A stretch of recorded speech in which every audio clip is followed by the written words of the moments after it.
Mungkin di sini sudah ada juga rekan-rekan dokter, rekan-rekan perawat, dan juga para praktisi lain, baik itu dari HRD maupun dari K3. Selamat siang semua, senang sekali bisa sesi lagi ya dengan tim Media Tama. Mudah-mudahan tim Media Tama nggak bosan-bosan nih mengundang saya. Baik, sebentar saya share screen dulu ya, Pak Denny. Tolong dibantu confirm apakah share screen saya sudah terlihat.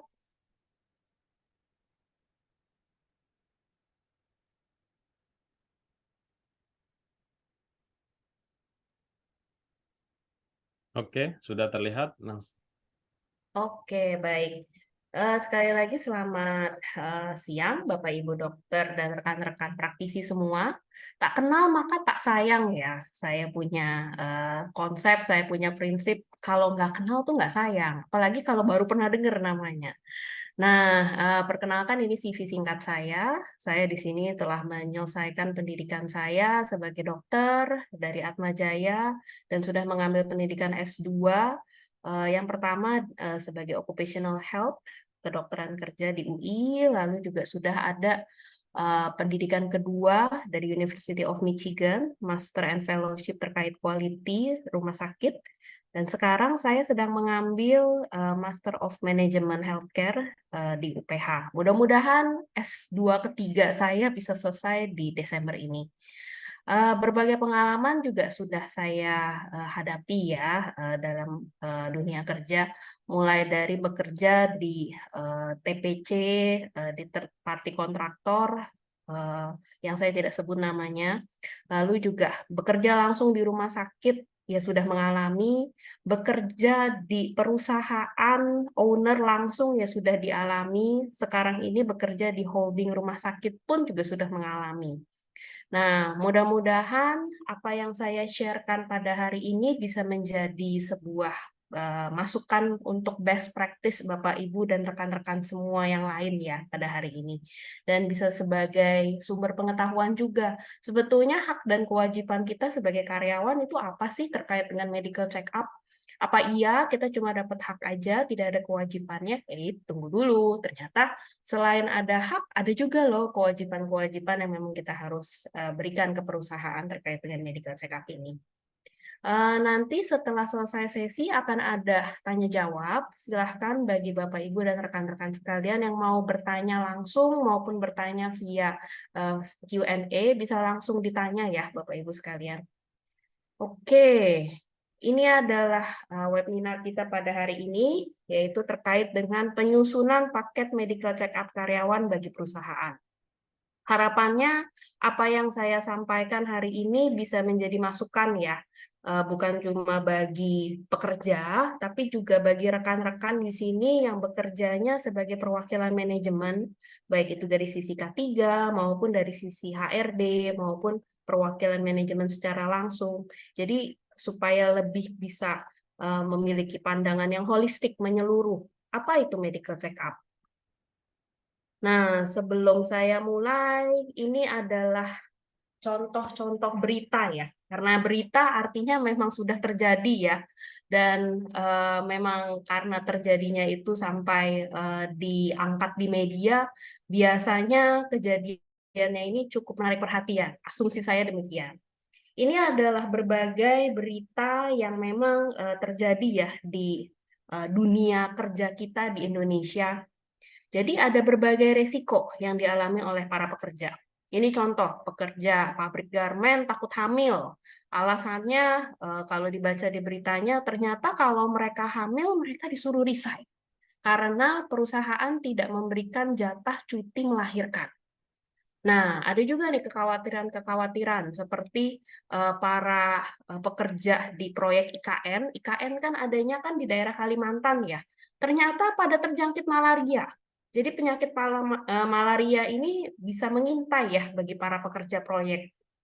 Nah, lalu untuk para pekerja kantor sendiri juga ternyata ada resiko. Resiko diabetes, jantung, obesitas. Kenapa? Karena kerjanya sehari-hari relatif duduk, kurang aktivitas fisik.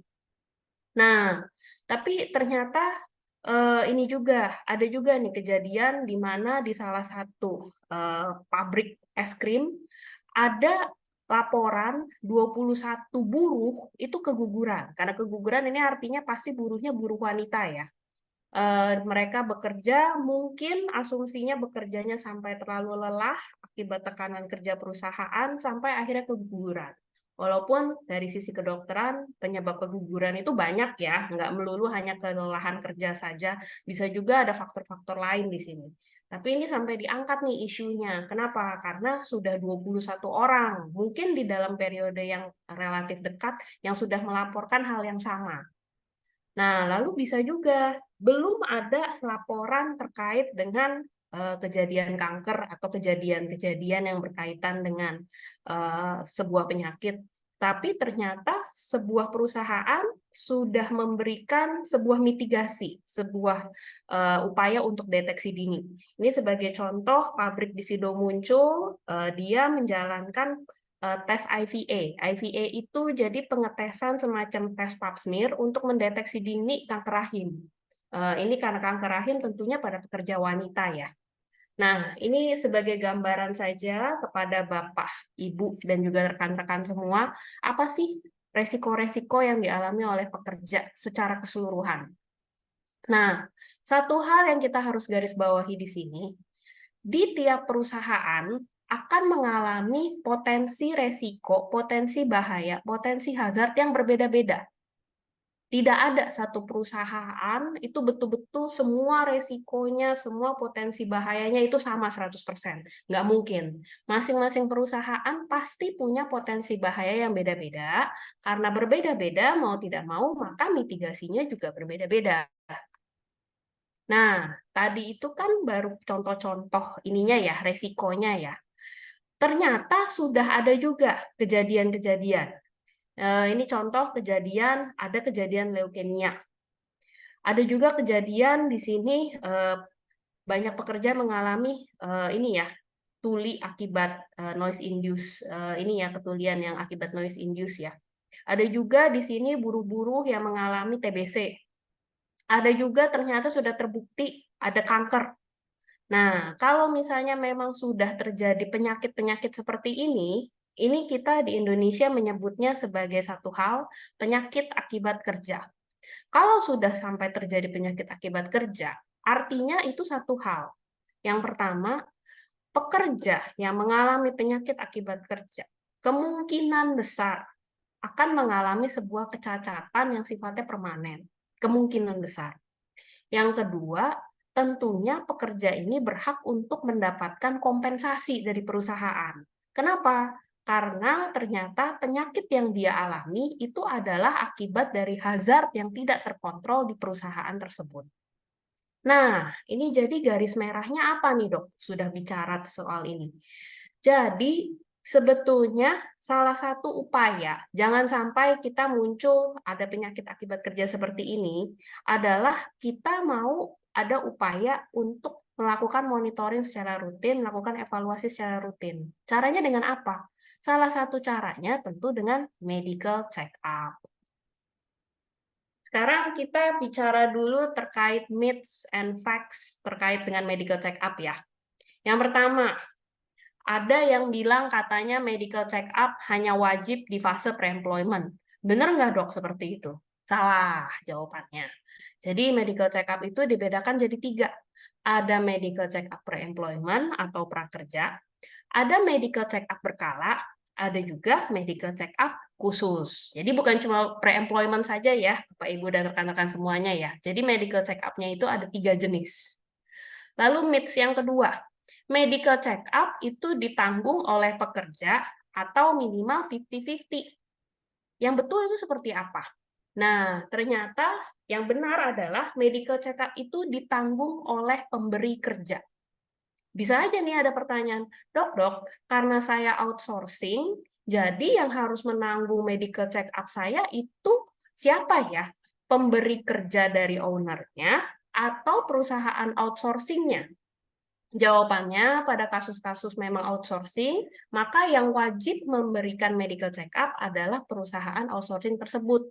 Karena dianggap pemberi kerjanya adalah perusahaan outsourcing. Begitu. Nah, lalu ada lagi nih yang ketiga. Myths-nya medical check up harus mahal.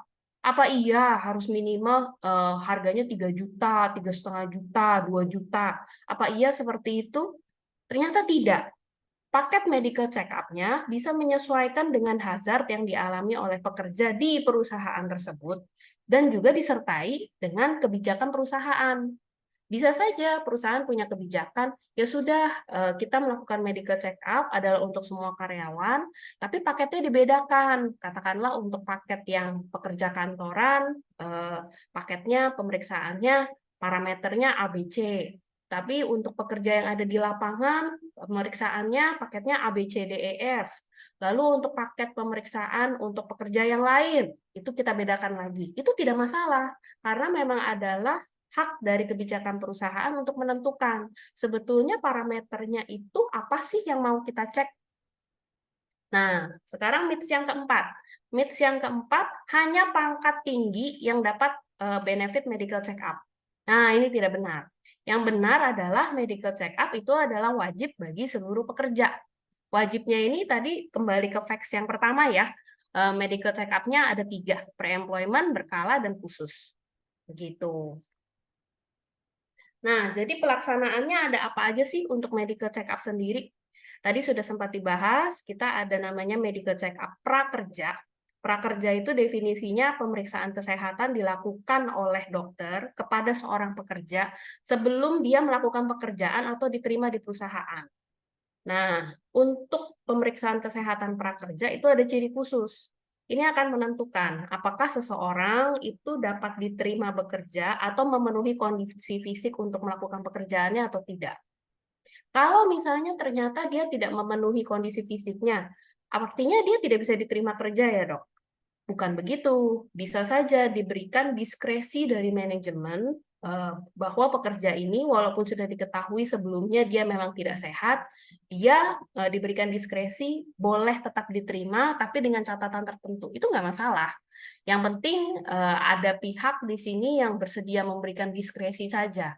Nah, tapi tetap saja pemeriksaan prakerja itu tujuannya adalah untuk menentukan nih, kira-kira kondisi fisik yang bersangkutan itu dapat memenuhi untuk dia dapat melakukan tindakan pekerjaannya sehari-hari atau tidak. Begitu. Lalu yang kedua, pemeriksaan kesehatan berkala. Pemeriksaannya ini sewaktu-waktu dilakukan oleh dokter kepada tenaga kesehatan yang memang sudah bekerja di PT tersebut. Frekuensinya, tapi ciri khasnya ini ditentukan oleh perusahaan. Ada perusahaan yang minta pengecekannya dilakukan per 6 bulan. Ada perusahaan yang minta pengecekannya per 9 bulan. Ada perusahaan yang meminta melakukan pengecekannya per 2 tahun atau kadang per 1 tahun. Boleh tidak dok seperti itu? Jawabannya boleh, karena itu kembali ke kebijakan perusahaan masing-masing. Nah, lalu ada lagi jenis pemeriksaan yang ketiga, namanya pemeriksaan kesehatan khusus.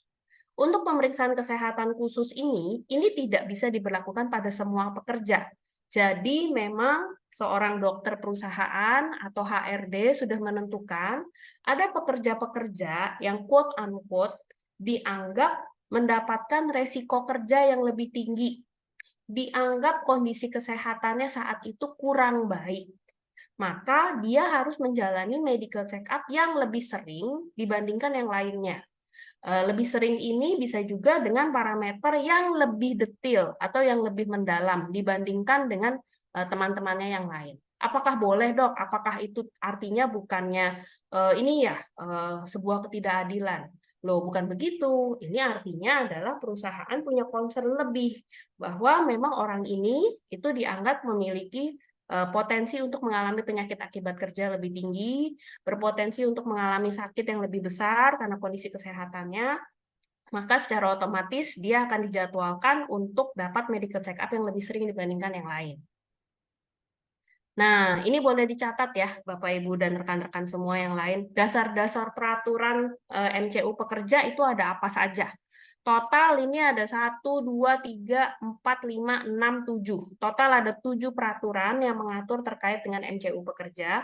Saya mengurutkan di sini berdasarkan waktunya ya, Bapak Ibu ya. Jadi mulai dari peraturan terbaru sampai peraturan yang terlama.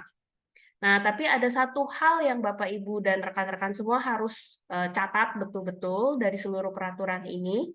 Peraturan-peraturan yang memang saya sebutkan di sini itu sudah menggarisbawahi. Pelaksanaan medical check-up pekerja harus bisa mendeteksi potensi penyakit akibat kerja yang terjadi di perusahaan sebagai bentuk perlindungan K3. Nah, jadi kalau sudah ada paket medical check-up, tapi paket medical check-up-nya itu tidak bisa mendeteksi apakah seorang pekerja yang bekerja di sana itu bisa dikatakan mengalami penyakit akibat kerja atau tidak, atau ada upaya untuk bisa deteksi dini penyakit akibat kerjanya, maka bisa dibilang artinya medical check-up-nya itu tidak bermanfaat. Jadi, not besar yang harus betul-betul dipahami oleh semua, pelaksanaan medical check-up pekerja itu harus bisa mendeteksi potensi penyakit akibat kerja yang terjadi di perusahaan. Begitu. Karena di sini adalah penyakit akibat kerja, jadi balik lagi, tentu harus menyesuaikan dengan hazard yang dialami, harus menyesuaikan dengan risk yang dialami, menyesuaikan juga dengan potensi bahaya yang ada di perusahaan. Seperti itu. Nah, ini sebagai catatan saja bagi semua. Sebetulnya kita di perusahaan ada yang namanya sebuah fungsi dokter perusahaan ya. Dokter perusahaan itu jadi apa saja sih dok syarat-syaratnya? Bisa dibaca semuanya di sini. Untuk dokter perusahaan sendiri itu sebetulnya syaratnya ada 4. Dokternya tentu harus memiliki STR dan SIP. Lalu sudah mengikuti pelatihan Hiperkes. Lalu yang suka ketinggalan nih, poin nomor 3, memiliki surat penunjukan dari Kementerian Ketenagakerjaan. Jadi harus ada SKP PJK 3 sebagai seorang dokter perusahaan. Begitu. Jadi poin yang nomor 3 ini suka ketinggalan. Nah, kalau sudah punya poin yang nomor 3, harapannya di sini dokter yang bersangkutan sudah tahu memang dalam menjalankan fungsi yang bersangkutan sebagai dokter perusahaan, artinya dia di sini bertanggung jawab bukan hanya sebagai dokter, tapi dia juga bertanggung jawab untuk melakukan tindakan, kalau dokter itu kan lebih banyak kuratif ya, jadi bukan hanya kuratif, jadi ada tindakan promotif, preventif, kuratif, dan rehabilitatif untuk di perusahaan tersebut. Nah, lalu ini ada syarat keempat. Syarat keempat di sini tapi saya garis bawahi ya. Saat ini memang sifatnya belum mandatori, tapi ini saya anggap sebagai pengetahuan yang nice to know ya, bahwa sebetulnya sekarang ini sudah ada SKKNI dokter perusahaan dari BNSP. Ini sudah ada Permenakernya juga di sini. Nah, tapi memang belum disyaratkan bahwa orang yang ditugaskan sebagai dokter perusahaan harus dapat sertifikasi SKKNI ini. Begitu. Nah, cuma memang kalau saya sih prinsipnya seseorang saat kita menjalankan tugas, tentu kan akan lebih baik apabila kita sudah mendapatkan pengetahuan dan juga ilmu sebanyak mungkin ya. Bagi Bapak Ibu dokter sekalian yang memang ditugaskan sebagai dokter perusahaan, boleh coba dipertimbangkan untuk ambil SKKNI dokter perusahaan dari BNSP-nya ini kalau memang ada waktu dan juga ada rezeki lebih ya. Ini untuk menambah ilmu, untuk menambah pengetahuan kita juga. Nah, ini saya ambil dari websitenya IDKI terkait dengan apa itu penyakit akibat kerja. Peraturan-peraturannya apa saja sih yang mengikat terkait dengan penyakit akibat kerja? Nah, ternyata di sini bisa dilihat ya Bapak Ibu dan rekan-rekan semua, yang mengikat terkait dengan penyakit akibat kerja itu lebih banyak daripada peraturan terkait dengan medical check. Tadi sudah dihitung ya, peraturan terkait dengan medical check-up itu ada 7. Nah, ini di sini bisa dilihat. Peraturan terkait dengan penyakit akibat kerja ternyata ada 2 kali lipat lebih banyak. Jadi artinya apa? Concern pemerintah dan juga implikasinya dan dampaknya itu sebetulnya lebih besar apabila memang sudah ada penyakit akibat kerja di sini. Itu sebabnya kenapa peraturan-peraturan yang mengikat terkait dengan penyakit akibat kerja itu lebih besar, lebih banyak dibandingkan dengan peraturan-peraturan terkait dengan medical check-up. Nah, cuma memang sebagai upaya untuk mendeteksi dini penyakit akibat kerja ini, kita perlunya apa? Kita harus punya program medical check-up yang bagus di perusahaan. Kenapa tadi saya sempat mention begitu?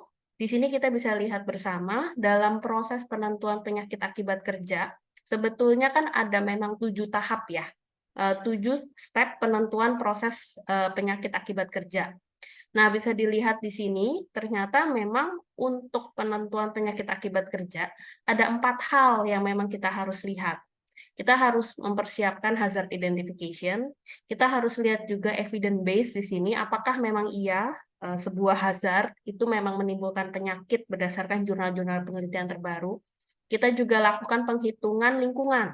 Apakah memang hazard yang ada di lingkungan, pengukuran hazardnya secara lingkungan, TLV-nya itu memang dalam batas yang berbahaya atau tidak. Lalu kita juga lihat apakah ada lifestyle, ada faktor genetik, dan juga work style yang memang berpengaruh menimbulkan penyakit akibat kerja.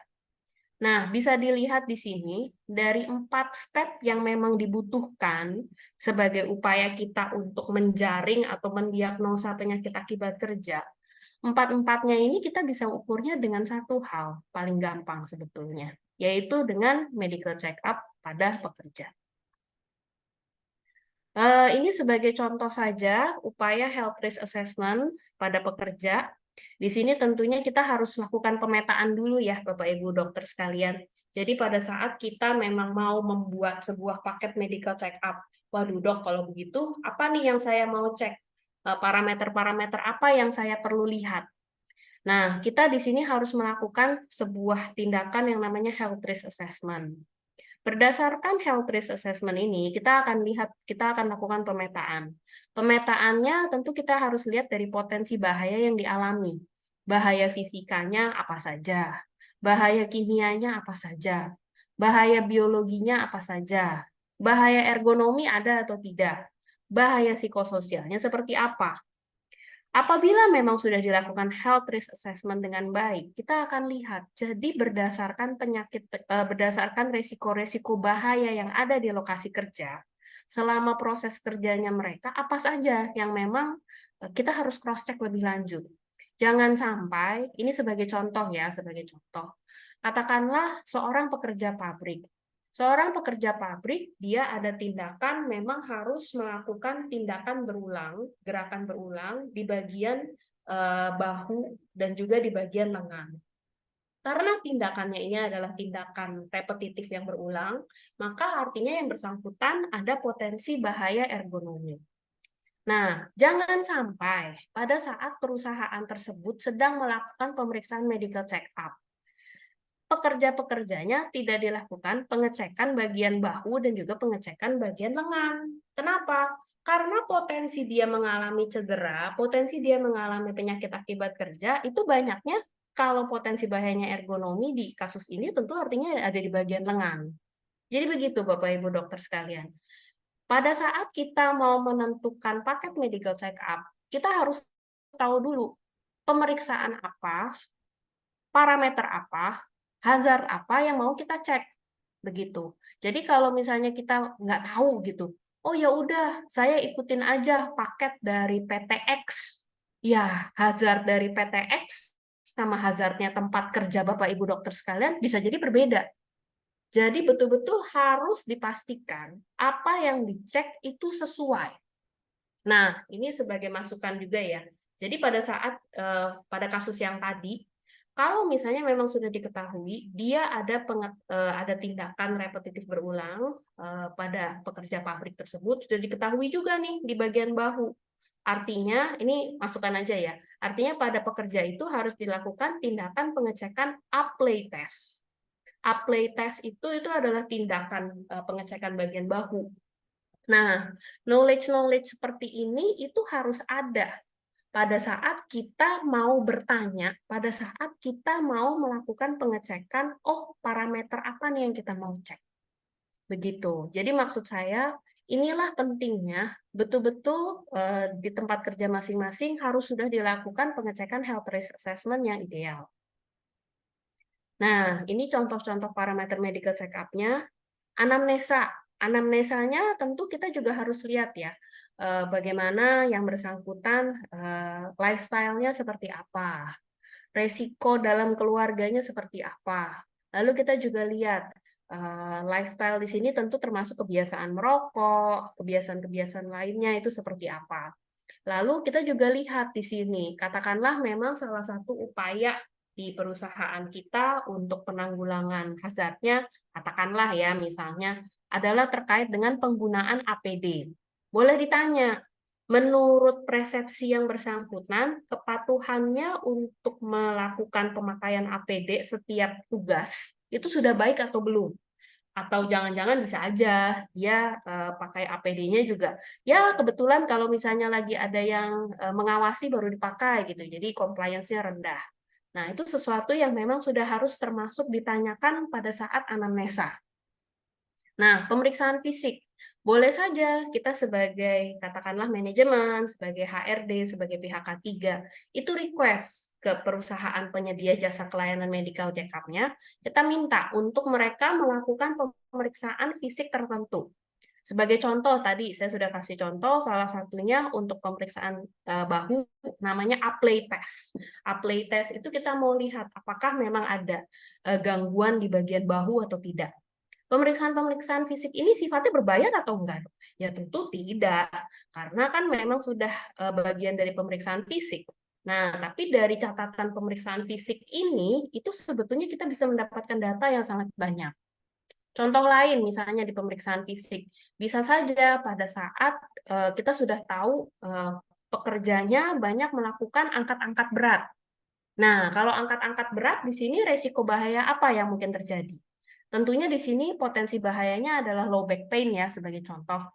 Oke, karena dia beresiko pekerja-pekerja tertentu beresiko mengalami low back pain. Artinya yang bersangkutan harus dilakukan pengecekan apa untuk pemeriksaan fisiknya. Nah, pemeriksaan fisiknya artinya kita bisa request, tolong lakukan pemeriksaan kernik, pasek, petrik, dan kontrapetrik. Begitu.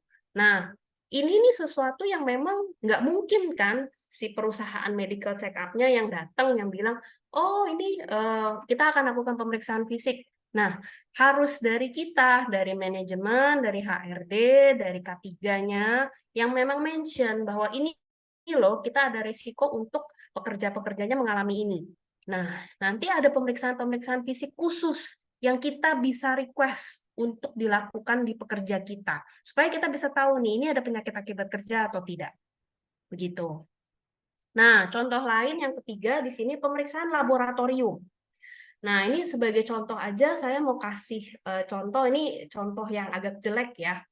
Jadi ada salah satu perusahaan, dia punya kebetulan budget yang sangat besar untuk medical check up. Nah, karena budgetnya sangat besar, dia melakukan pengecekan segala macam tuh laboratoriumnya. Sampai cek-cek yang aneh seperti berbagai jenis tumor marker. Nah, setelah dilakukan cek tumor marker, HRD-nya bingung. Loh, ini kok tumor markernya banyak yang tinggi? Padahal cek yang lainnya ini nggak tinggi-tinggi. Jadi cuma cek tumor markernya saja yang tinggi.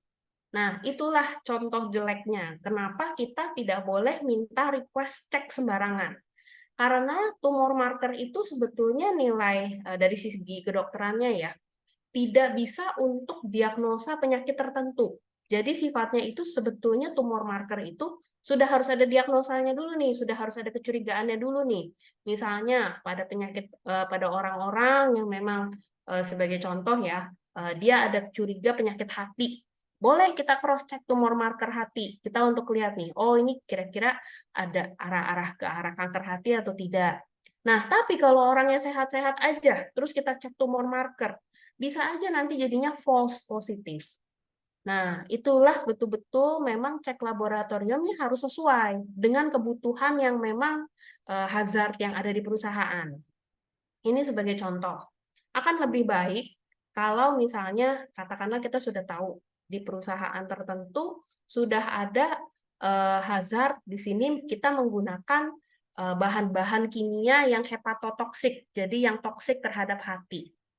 Nah, salah satu kelemahan bahan-bahan hepatotoksik itu kan bisa menyebabkan kanker hati.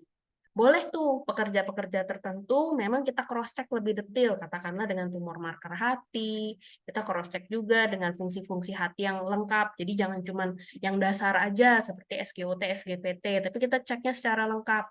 SGOT, SGPT, GGT, ALP, dan lain sebagainya.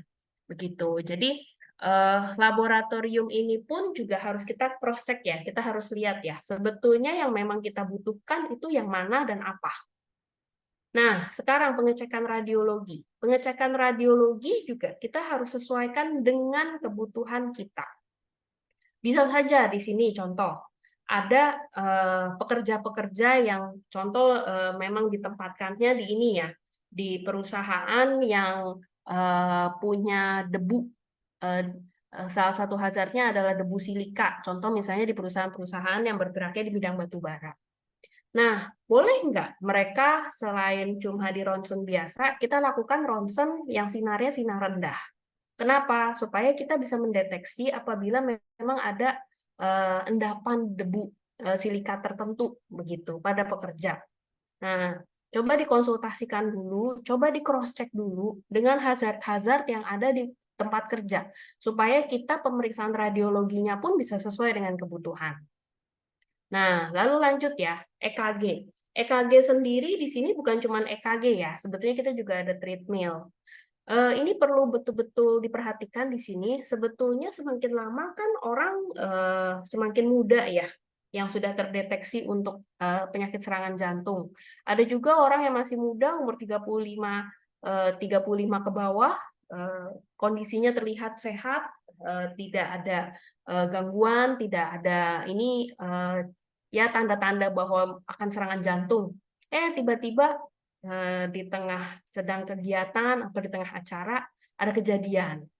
Nah, kita perlu lihat juga apakah kapan kita boleh meminta seorang pekerja untuk melakukan medical check-up jantung yang lengkap, kapan kita cukup untuk screening saja.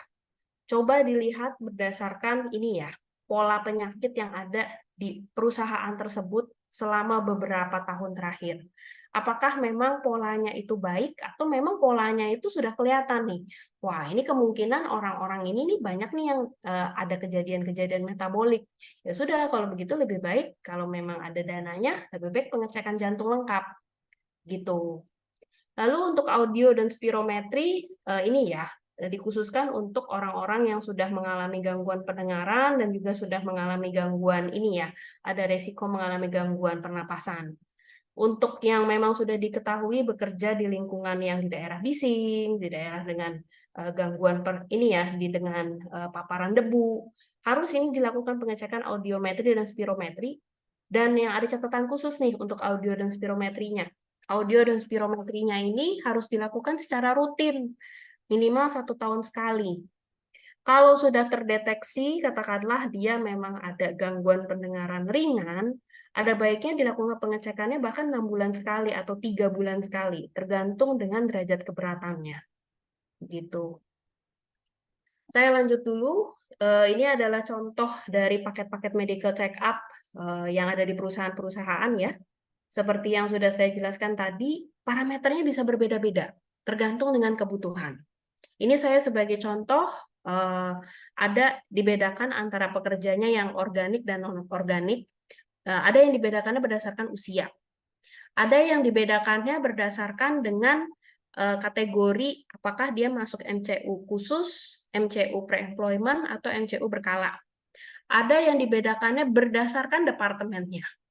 Nah, masing-masing perusahaan tentu bebas nih. Mau kebutuhannya seperti apa, menyesuaikan dengan kebutuhan perusahaan, menyesuaikan juga dengan hazard yang ada di tempat kerjanya. Begitu. Nah, dari tadi kan kita ngomong terkait dengan penyusunan paket medical check-up-nya ya. Sekarang kita ngomongin terkait kesimpulan, begitu sudah ada hasil medical check-up, ternyata kita akan dapat 5 jenis kesimpulan ini. Fit to work, fit with restriction, fit with not, temporary unfit, dan unfit. Nah, kalau sudah sampai timbul kesimpulan-kesimpulan ini, pastikan perusahaan sudah memiliki rencana lanjutan untuk masing-masing status fitness to work. Ini sebagai contoh ya. Pada orang-orang yang memang sudah dinilai sebagai fit to work. Fit to work itu artinya dia tidak butuh pemeriksaan medical check-up follow-up. Treatmentnya katakanlah memang dia contoh ada kolesterol, tapi kolesterolnya bisa dilakukan pengobatannya secara mandiri nih oleh karyawan tanpa perlu assistance. maka otomatis dia statusnya adalah fit to work. Nah, kalau fit with restriction itu apa? Kalau pekerjanya memang dia tidak boleh untuk melakukan pekerjaan-pekerjaan tertentu. Contoh, ada orang di head office, dia sudah diketahui ternyata dia ada potensi untuk mengalami serangan jantung karena ada uncontrolled hypertension. Dan sudah dicek ternyata hasil treadmill-nya jelek, ada positif stress test. Nah, kita sudah lakukan tindak lanjut lagi. Tindak lanjutnya ternyata yang bersangkutan diketahui ada sumbatan 30-40%. Nah, begitu sudah dilihat ternyata oke, dia tetap bisa bekerja, tapi dia tidak boleh turun ke site sementara. Contoh seperti itu. Bisa juga ternyata ada pekerja-pekerja tertentu, contoh sudah diketahui ada low back pain. Low back pain-nya kita sudah lakukan follow up dengan pemeriksaan MRI. Dengan MRI ternyata sudah diketahui nih, ada sumbatan di lumbal 3, lumbal 4. Oh ya sudah, dia tetap bisa bekerja, tapi ada restriksi nih. Ke depannya misalnya dia tidak boleh lagi melakukan angkat-angkat berat. Jadi dia terbatas tindakannya hanya tindakan administrasi saja. Itu boleh seperti itu. Jadi dia tetap boleh bekerja, tapi memang ada restriksi tertentu yang dia tidak boleh lakukan. Nah, lalu ada juga nih kategori fit with not. Kalau fit with not, ini kita nih masih ambigu nih. Ini kamu mau temporary unfit atau memang masih boleh fit ya? Nah, kalau orang-orang yang kategorinya fit with not, ini membutuhkan follow up lebih lanjut nih. Follow up lebih lanjutnya, mau tidak mau, adalah kewajiban pekerja. Ini harus dicatat ya. Kewajiban pekerja untuk melakukan follow up lanjutan, sesuai dengan yang memang sudah direkomendasikan.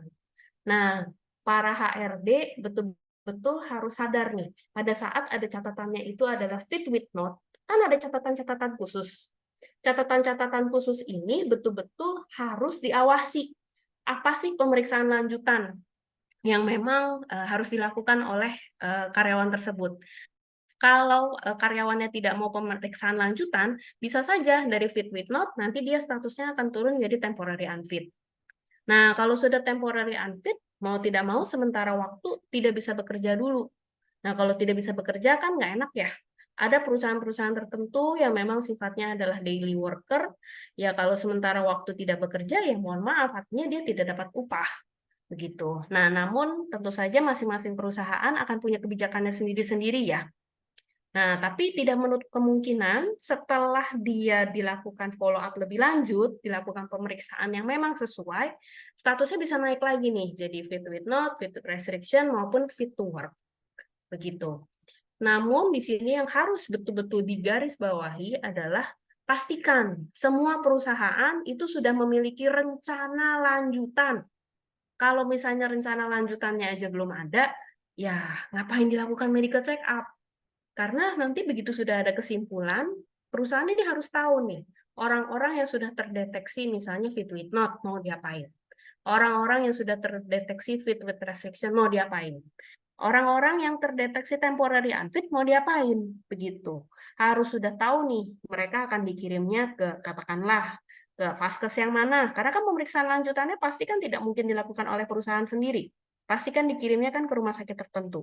Sudah harus tahu akan kirimnya ke rumah sakit apa, sudah harus tahu kira-kira nanti yang akan melakukan pemeriksaannya dokter spesialisnya, kita akan rujuknya kemana. Sudah harus tahu nih, ini nanti pembiayaannya nih siapa nih yang akan menanggung pembiayaannya. Begitu. Oke, nah ini juga menjadi sebuah ini ya, buah si malakama ya, pada saat kita mau memilih vendor. Apa saja nih yang harus kita perhatikan? Ada 4 hal sebetulnya pada saat mau memilih vendor. Yang pertama, pastikan vendornya sudah memiliki akreditasi yang baik. Kalau klinik, pastikan sudah terakreditasi kliniknya. Kan klinik juga sekarang ada akreditasinya ya. Jangan mau Bapak Ibu dokter sekalian, kalau misalnya yang melakukan klinik, tapi kliniknya nggak ada akreditasinya. Jangan mau, jangan mau. Artinya dia secara sistem manajemen layanan kesehatannya pun belum ini ya, belum terstruktur dengan baik. Kalau rumah sakit pastikan sudah terakreditasi. Akreditasi nasional boleh, akreditasi internasional boleh. Nah, catatan besar untuk klinik dan rumah sakit pastikan harus punya izin PJK 3. Kalau nggak punya izin PJK 3, sebetulnya mereka tidak berhak untuk melakukan medical check up. Begitu, Bapak Ibu dokter sekalian. Nah, yang kedua, kalau pemeriksaan medical check up kita kebetulan ada pemeriksaan laboratoriumnya, pastikan sudah punya isolab. Isolabnya boleh yang 17025, boleh juga isolab yang 15189. Nah, kalau mereka ngajuinnya ISO-nya di luar dari 2 ISO ini, hati-hati ya Bapak Ibu dokter sekalian ya. Karena ISO terkait dengan laboratorium itu sebetulnya hanya 2, ISO 17025 atau ISO 15189. Di luar dari ISO-ISO itu misalnya kasihnya, "Dok, saya dapatnya ISO 9001." 9001 itu tidak menjamin laboratorium. Jadi itu bukan adalah ISO yang dibutuhkan untuk menjamin kualitas layanan yang mereka berikan. Begitu. Nah, lalu pastikan juga harga yang ditawarkan itu masuk akal. Jadi Bapak Ibu dokter sekalian boleh curiga nih, misalnya kasih harganya tuh murah sekali atau harganya tuh betul-betul nggak masuk akal, jauh sekali dari harga pasaran. Nah, hati-hati ya Bapak Ibu dokter sekalian ya. Saya sudah menangkap beberapa kasus di mana sebetulnya pemeriksaan medical check up-nya quote unquote ada saja oknum-oknum tertentu mereka itu tidak melakukan pemeriksaan medical check up. Jadi darahnya diambil, tapi darah itu dia tidak analisa, tahu-tahu udah keluar hasil aja. Jadi hasilnya mereka sulap, begitu. Padahal kan yang mahal kan sebetulnya kan cek lab-nya ya. Nah, karena cek lab-nya mereka harganya cuma murah sekali, ya tentu mereka nggak akan punya dana untuk melakukan pengecekan lab yang baik. Jadi katakanlah kita ada karyawannya 300 orang, mungkin yang dia cek hanya 30-an%, 10-30%. Sisanya hasilnya dia sulap. Begitu. Jadi begitu menakutkan sekali ya. Jadi pastikan betul-betul sudah punya akreditasi yang baik, ISO-nya juga betul, pastikan harganya masuk akal supaya kita tidak kena quote unquote kena tipu ya dari oknum-oknum tertentu. Nah, lalu pastikan juga alat-alat yang dibawa, alat-alat yang digunakan itu sudah terkalibrasi dengan baik. Begitu. Nah, pada saat kita mau melakukan medical check up, sebetulnya enak di mana sih dok? Enak di vaskes atau enak di onsite? Ini saya harus wanti-wanti ya Bapak Ibu dokter dan rekan-rekan semua. Jadi sebetulnya pada saat kita memilih lokasi medical check up, itu sebetulnya kan ada 2 jenis ya. Mau di vaskes ya bisa, di onsite ya juga bisa. Sebetulnya masing-masing ada plus ada minusnya sendiri. Ini saya akan jabarkan plus minus dari masing-masing ini ya, dari masing-masing lokasi ya. Kalau kita memilih di vaskes, positifnya pekerjanya pasti lebih nyaman, ya dong, karena kan di klinik, di rumah sakit kita sudah ada ruang tunggu, kursinya juga kursi sofa yang nyaman, pekerjanya pasti akan lebih nyaman pada saat dia melakukan pemeriksaan. Yang kedua, kelebihannya, peralatannya pasti lebih bagus karena lebih sturdy. Lebih sturdy di sini jadi peralatan-peralatannya itu memang peralatan-peralatan yang sifatnya immobile.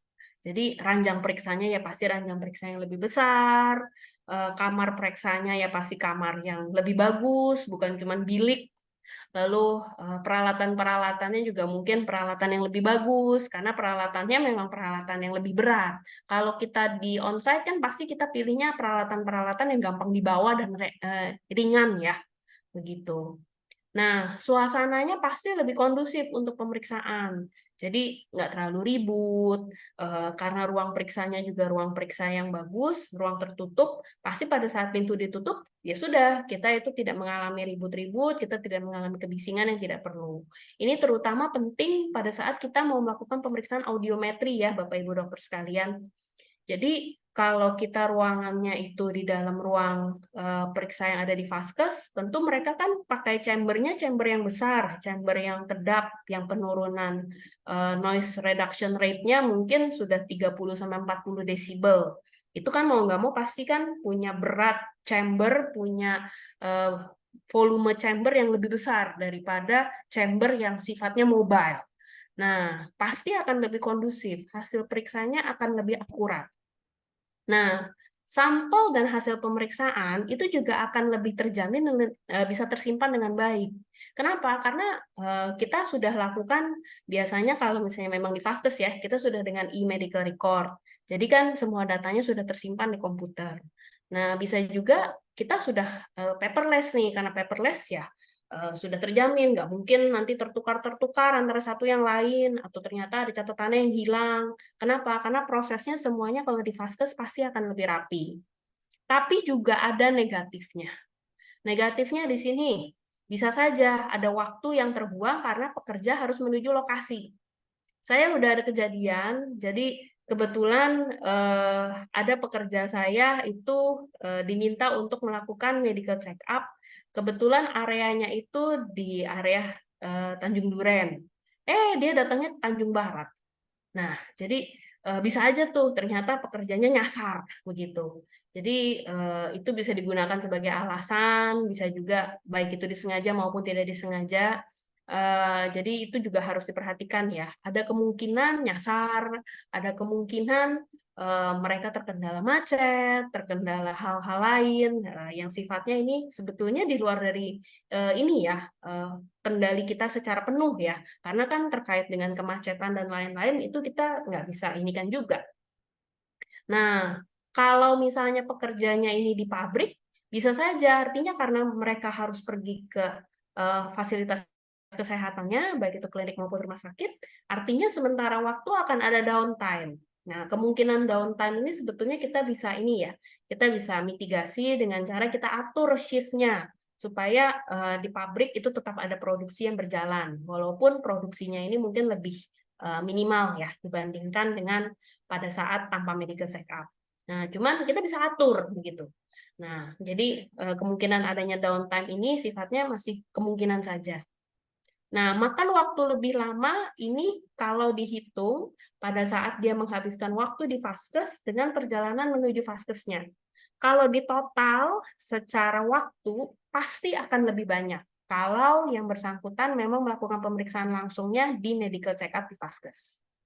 Ini ya Bapak Ibu dokter sekalian ya, berbagai keuntungan dan kerugian pada saat kita memilih lokasi pelaksanaannya itu di Vaskes. Yang kedua, kalau kita memilih lokasi pelaksanaannya di onsite, jadi langsung di lokasi tempat kita bekerja. Positifnya apa dok? Ada. Jadi selesai medical check up, pekerja itu pasti bisa langsung kerja. Waktu downtime pasti akan lebih singkat. Kenapa? Karena begitu dia medical check up, dia langsung bisa kerja. Tiba-tiba dia dipanggil, dia mau harus kerja dulu, ya bisa juga begitu. Nah, cuma di sini harus diperhatikan ya. Bisa jadi karena pekerjanya masih tetap ada di area tersebut, bisa jadi malahan kurang nyaman. Nah, cuman ini menjadi kelebihan yang sangat bagus karena pekerja nih sudah ada di lingkungan familiar ya. Ya kan dia setiap hari di hari kerja pasti ada di area tersebut. Alasan nyasar nggak mungkin dipakai. Kan nggak mungkin, oh tiba-tiba saya nyasar ke tempat kerja saya, kan nggak mungkin. Karena dia sudah berada di lingkungan yang memang familiar. Namun juga harus diperhatikan, kemungkinan negatifnya ada. Kurang nyaman itu pasti, karena kan ini adalah area yang quote-unquote disulap ya. Jadi mungkin kursi-kursinya yang nggak nyaman, ruang periksanya ya hanya bilik, jadi kurang nyaman. Ada kemungkinan ada bising juga, karena katakanlah kalau kita membawa audio chambernya yang kita bawa yang ukuran kecil, karena nggak mungkin bawa audio chamber yang beratnya 150 sampai 250 kilo ke lokasi, begitu. Nah, peralatan-peralatan yang dipakai juga pasti peralatan-peralatan yang sifatnya mobile.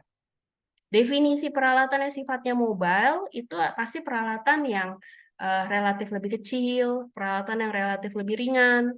Nah, peralatan-peralatan ini walaupun secara fungsi sama, bisa saja faktor kenyamanannya itu lebih rendah dibandingkan pada saat ini ya, kita memakai peralatan-peralatan yang lebih sturdy di fasilitas kesehatan. Begitu. Nah, ini yang betul-betul harus diperhatikan. Poin ketiga. Peralatan yang dibawa bukan peralatan yang ditunjukkan pada saat proses procurement. Bisa saja nih, pada saat dia lagi mengajukan penawaran ya, lab atau rumah sakit tersebut mengajukan foto-foto, itu foto-fotonya peralatannya bagus. Tapi nanti pada saat mereka sudah datang ke onsite, ternyata peralatannya beda. Bukan cuma fotonya ya, bisa jadi sertifikat kalibrasinya ya beda. Mereka ngajuin sertifikat kalibrasinya pakai sertifikat kalibrasi yang ada di rumah sakit atau yang ada di klinik. Tapi peralatan yang mereka bawa peralatan yang lain. Yang sertifikat kalibrasinya, sorry to say, kita nggak tahu. Begitu. Nah, itu Bapak Ibu dokter sekalian betul-betul harus hati-hati. Jadi perhatikan, pastikan peralatan yang dibawa itu adalah peralatan yang ditunjukkan pada saat proses procurement. Nah, pastikan juga mereka yang pada saat melakukan kegiatan onsite itu punya peralatan transporter yang baik ya. Jangan lupa, ini contoh saja pada saat kita mau melakukan pengambilan darah. Darah yang sudah diambil itu kan harus disimpan dalam tabung-tabung ya. Tabung-tabungnya itu harus disimpan dalam cooler box. Cooler box-nya itu suhunya itu minimal 4-6 derajat, jangan lupa itu. Nah, itu harus diperhatikan. Saya sudah mengalami ada satu kali pernah ada medical check up di suatu area di area Jawa Timur. Kita lakukan onsite, saya sebagai orang head office, saya datang ke sana, saya kaget sekali. Ternyata medical check up-nya itu mereka onsite, datang dengan cooler box, tapi cooler box-nya kosong, tidak ada es, tidak ada apa. Lalu saya tanya, kamu jarak dari lokasi kembali ke kliniknya itu berapa jam? Oh, deket dok, deket. Berapa jam? Deket dok, deket. Nggak mau ngomong-ngomong itu deketnya itu berapa kilo, berapa jam. Akhirnya setelah saya desak terus, akhirnya ngomong juga, iya dok, kira-kira jaraknya 2,5 jam. 2,5 jam? Terus saya tanya, kamu tahu nggak kalau kita mau mengecek darah, darah yang sifatnya whole blood sama darah yang untuk ini ya, kimia darah, sama waktu itu kita ada pengecekan untuk toksikologi juga. Darah-darahnya itu memang harus disimpan di suhu 6 derajat loh. Kalau enggak akan terjadi penggumpalan. Nah, ini kan bahaya sekali ya. Jadi orang sudah diambil darahnya, karena transporternya nggak baik, ya sudah, dia itu darahnya itu sama sekali 100% tidak ada yang bisa dipakai. Karena ya darahnya sudah menggumpal, darahnya sudah mengalami lisis, karena proses transporternya nggak baik. Nah, jadi betul-betul harus dipastikan pada saat kita memilih untuk dilakukan onsite, tim yang datang itu juga sudah harus membawa peralatan transporter yang sesuai. Begitu. Harus kelihatan kalau misalnya mereka bawa cooler box dengan cooler box yang ukurannya sesuai, katakanlah bawa cooler boxnya kecil. Ternyata ambil darahnya buat 100 orang. Satu vaktu tenor aja ukurannya udah berapa volume gitu kan, udah berapa mili. Nah, jadi betul-betul harus peralatannya itu sesuai. Nah, karena pelaksanaannya itu di onsite, kalau di onsite itu kan kekurangannya kan ini ya, proses pemberian stiker dan lain-lainnya itu kurang begitu baik biasanya dibandingkan dengan di Vaskes. Kemungkinan sampel dan hasil pemeriksaan tertukar itu cukup tinggi. Nah, hati-hati terutama untuk pasien-pasien atau pekerja-pekerja yang memiliki nama mirip atau nama yang sama. Jangan sampai hasil mereka tertukar. Apalagi kalau proses medical check-up-nya ini masih menggunakan hard copy. Nah, tertukarnya itu bisa jadi tertukar tidak sengaja, bisa jadi tertukar disengaja. Hati-hati ya. Jadi pernah kita melakukan pemeriksaan drug test di salah satu perusahaan manufacturing di daerah Bekasi. Nah, pemeriksaan drug test-nya ini urinnya mereka tukar-tukaran. Serem sekali ya. Jadi betul-betul memang pada saat kita onsite tuh harus hati-hati sih. Nah, lalu titik besarnya lagi yang memang harus diperhatikan adalah sampah medis akan dihasilkan di lokasi. Harus ada perjanjian yang jelas, ada kesepakatan yang jelas dengan pihak pengelola dan juga pihak pengada medical check-up. Siapa yang nanti akan ngurusin sampah medisnya?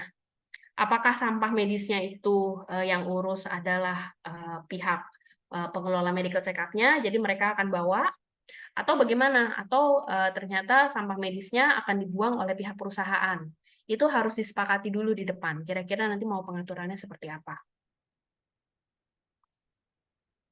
Oke, baik. Itu saja dari saya. Terima kasih Bapak, Ibu, dan rekan-rekan semua. Mungkin habis ini kita akan lanjut ke sesi tanya-jawab ya. Bagi Bapak Ibu sekalian, silahkan yang mau melakukan sesi tanya jawab bisa bertanya di sesi Q&A, bisa juga nanti bertanya langsung di sesi ketiga. Untuk waktu dan acara saya kembalikan ke Pak Denny. Terima kasih semua. Oke, terima kasih Bu Dokter. Oke, Bapak Ibu semua, kita masuk ke sesi yang kedua. Nah, yang tadi bertanya-tanya terkait dengan absen, ya, mohon ditunggu sebentar. Ada informasi buat teman-teman semua terkait dengan Media Tama Academy. Oke ya. Nah, bagi Bapak Ibu semua yang ingin mendapatkan e-certificate, pastikan Bapak Ibu semua sudah menginstal aplikasi Mika Super App K3-nya. Bentuk aplikasinya seperti ini dan pastikan aplikasinya Platinum Member. Bagi user yang baru itu mendapatkan free 3 bulan Platinum Member.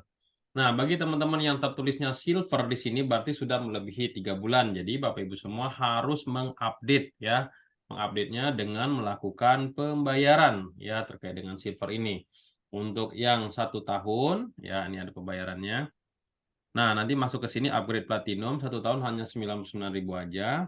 Yang 6 bulan 85 dan 3 bulan 50.000. Ini fungsinya buat apa? Untuk maintenance. Kita banyak sekali server dan storage serta RAM yang akan kita pakai untuk aplikasi ini. Jadi ini agar si aplikasi ini bisa berdiri sendiri independen ya. Oke, ini silakan Bapak Ibu semua untuk lakukan pembayaran menggunakan e-wallet dan lain-lain ya. Oke, berikutnya. Nah, untuk rekaman video nanti akan ada di sini. Cuma kalau yang mau lebih interaktif lagi nanti ada yang namanya Milea ya, Media Tama Learning Academy. Nah, bagi Bapak Ibu semua yang sudah punya SKP, pastikan SKP-nya ya masih berlaku. Silakan Bapak Ibu semua perpanjang ya melalui kita di sini hanya 1,499.000 aja dan lisensinya hanya 999.000 saja.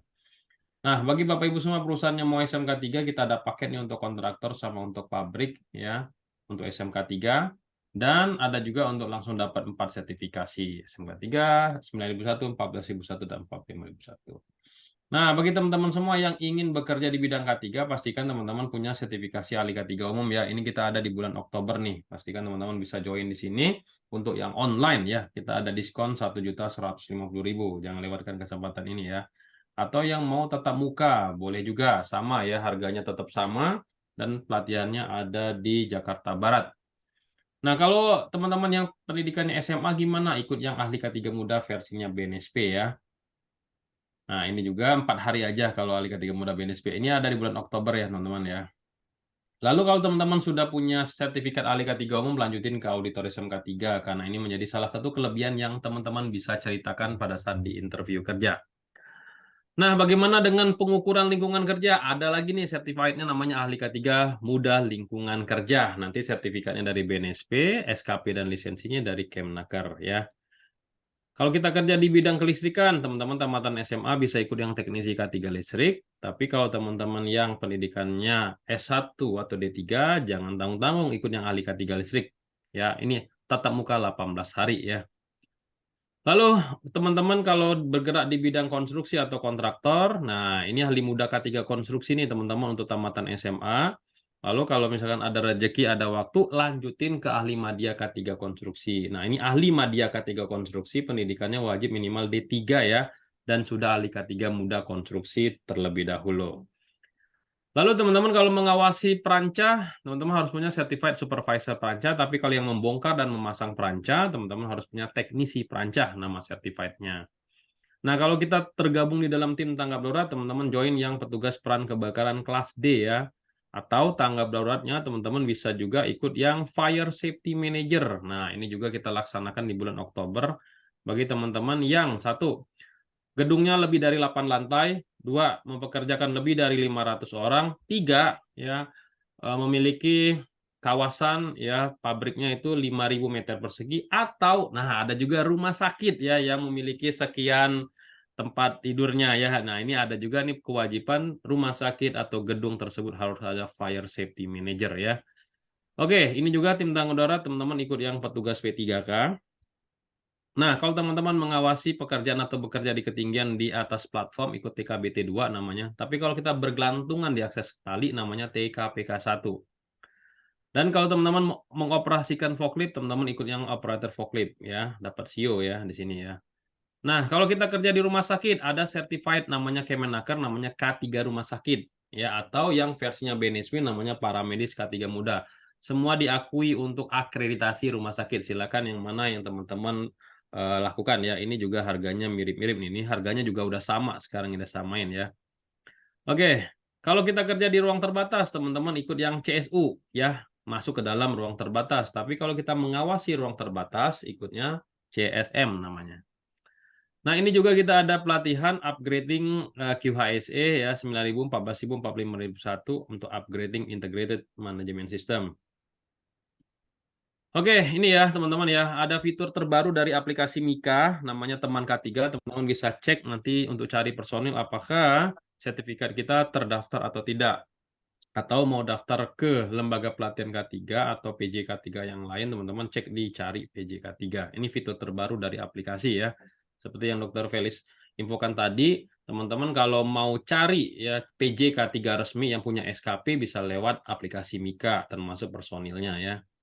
Nah, ini juga ATK yang teman-teman akan terima, kita akan kirimkan melalui Tiki kalau teman-teman ikut pelatihan di Media Tama, tapi tergantung dari jenis pelatihannya, akan berbeda-beda fasilitasnya ya.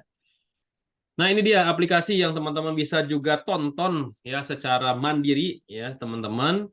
Nonton langsung dapat e-certificate namanya Milea.f. Ini adalah aplikasi pertama di Indonesia terkait dengan e-course K3. Nah, kalau teman-teman pernah ikuti yang Ruang Guru atau Skill Academy, nah ini mirip banget dengan fitur tersebut ya. Nih kita teman-teman silakan masuk ke kursus, tapi pastikan teman-teman daftar dulu ya, karena akunnya udah berbeda. Ya, jadi kalau teman-teman mau nonton video seperti yang video yang hari ini, teman-teman bisa masuk ke sini, atau yang butuh modul katanya ya, Pak, saya butuh modul kalau di aplikasi nggak bisa di-download modulnya. Nah, teman-teman bisa download di sini ya. Nah, kita ada diskon nih 50%, jadi teman-teman bisa download di sini ya. Silakan teman-teman masuk ke bagian modul e-course, dan nanti insya Allah hari Rabu akan ada rekaman videonya ya. Kalau mau berkarir gimana Pak Denny? Nah, ini kalau teman-teman nanya lowongan kerja, ada fitur karir di Mediatama Co.id. Nah, ini banyak sekali perusahaan-perusahaan yang sudah kerjasama sama Mediatama yang membutuhkan alumni Mediatama. Bagi teman-teman yang fresh graduate, e-certificate dari webinar ini teman-teman bisa gunakan untuk melamar kerja di bidang K3 ya. Ada juga teman-teman kalau malas membuat CV, teman-teman masuk ke fitur CV ya di dalam aplikasi Mika ini, teman-teman bisa buat sendiri langsung jadi ya. Gampang banget nih ngebuat CV-nya ya. Silakan nanti pilih desain dan lakukan download ya. Nah, itu.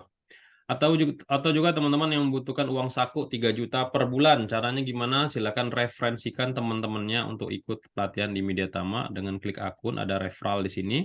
Teman-teman share di aplikasi ini, lalu nanti teman-teman semua bisa dapatkan ya fee sebesar 5% ya untuk di masing-masing pelatihan ya. Jadi teman-teman bisa dapatkan saldo langsung terisi di aplikasinya untuk sharing pelatihan-pelatihan yang ada di Mediatama.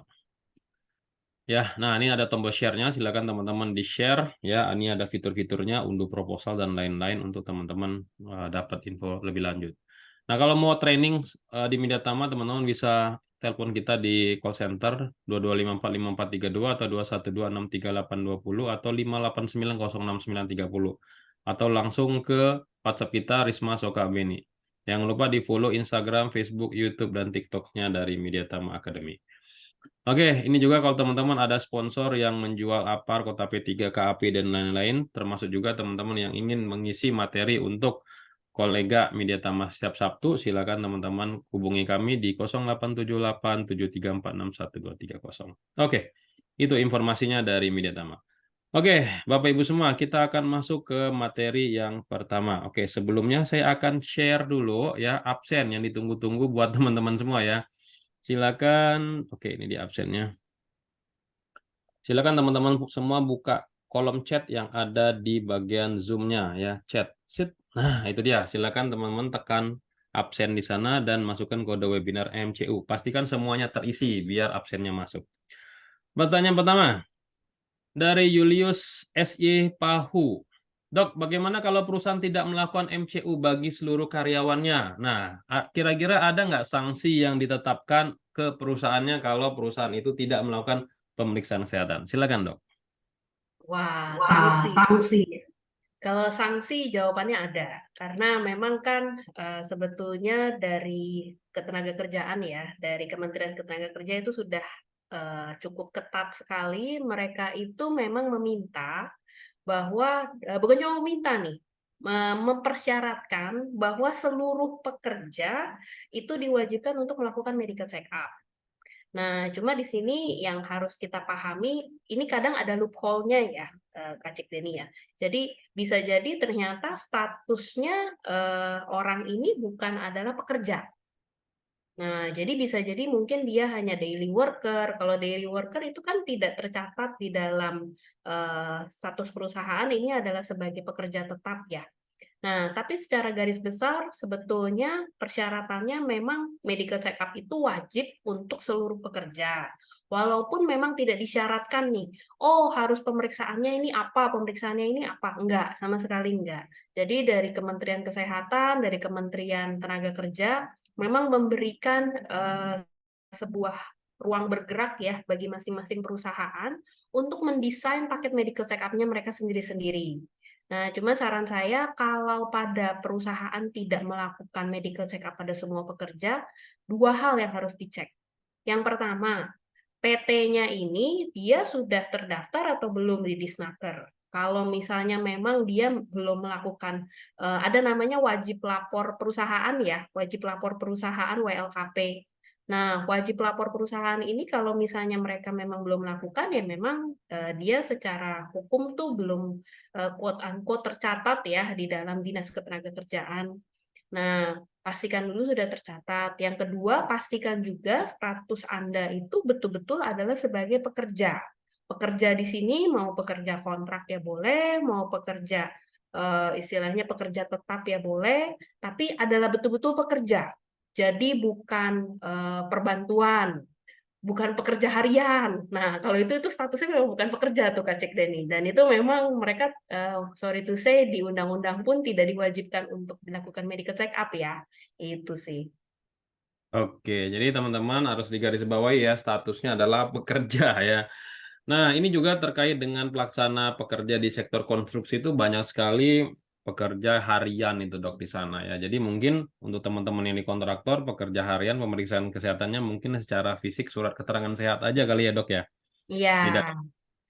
Oke. Yang memang tidak diwajibkan harus pemeriksaannya apa yang detil itu enggak ya Kak Cik Deni ya. Jadi memang ada ruang bergerak nih. Katakanlah memang ada surat keterangan sehat di mana dia ada dokter melakukan pemeriksaan fisik secara full itu juga boleh begitu. Jadi bukan berarti semuanya harus dilakukan secara lengkap sekali enggak kok, enggak begitu. Oke, gitu ya pertanyaan pertama ya. Ya, pertanyaan kedua mengenai budget pemeriksaan kesehatan dari Mas Devri ini ya. Ini ada perusahaan yang melakukan pemeriksaan kesehatan AFC atau MCU. Oh ini Muhammad Iqbar Bashir, sorry. Menggunakan budget plafon pengobatan karyawan tahunan. Jadi sehingga budget plafonnya itu berkurang dok untuk pemeriksaan kesehatan. Nah itu menurut dokter gimana dok? Terkait dengan budget pemeriksaan kesehatan itu diambil dari mana sih idealnya? Silakan dok.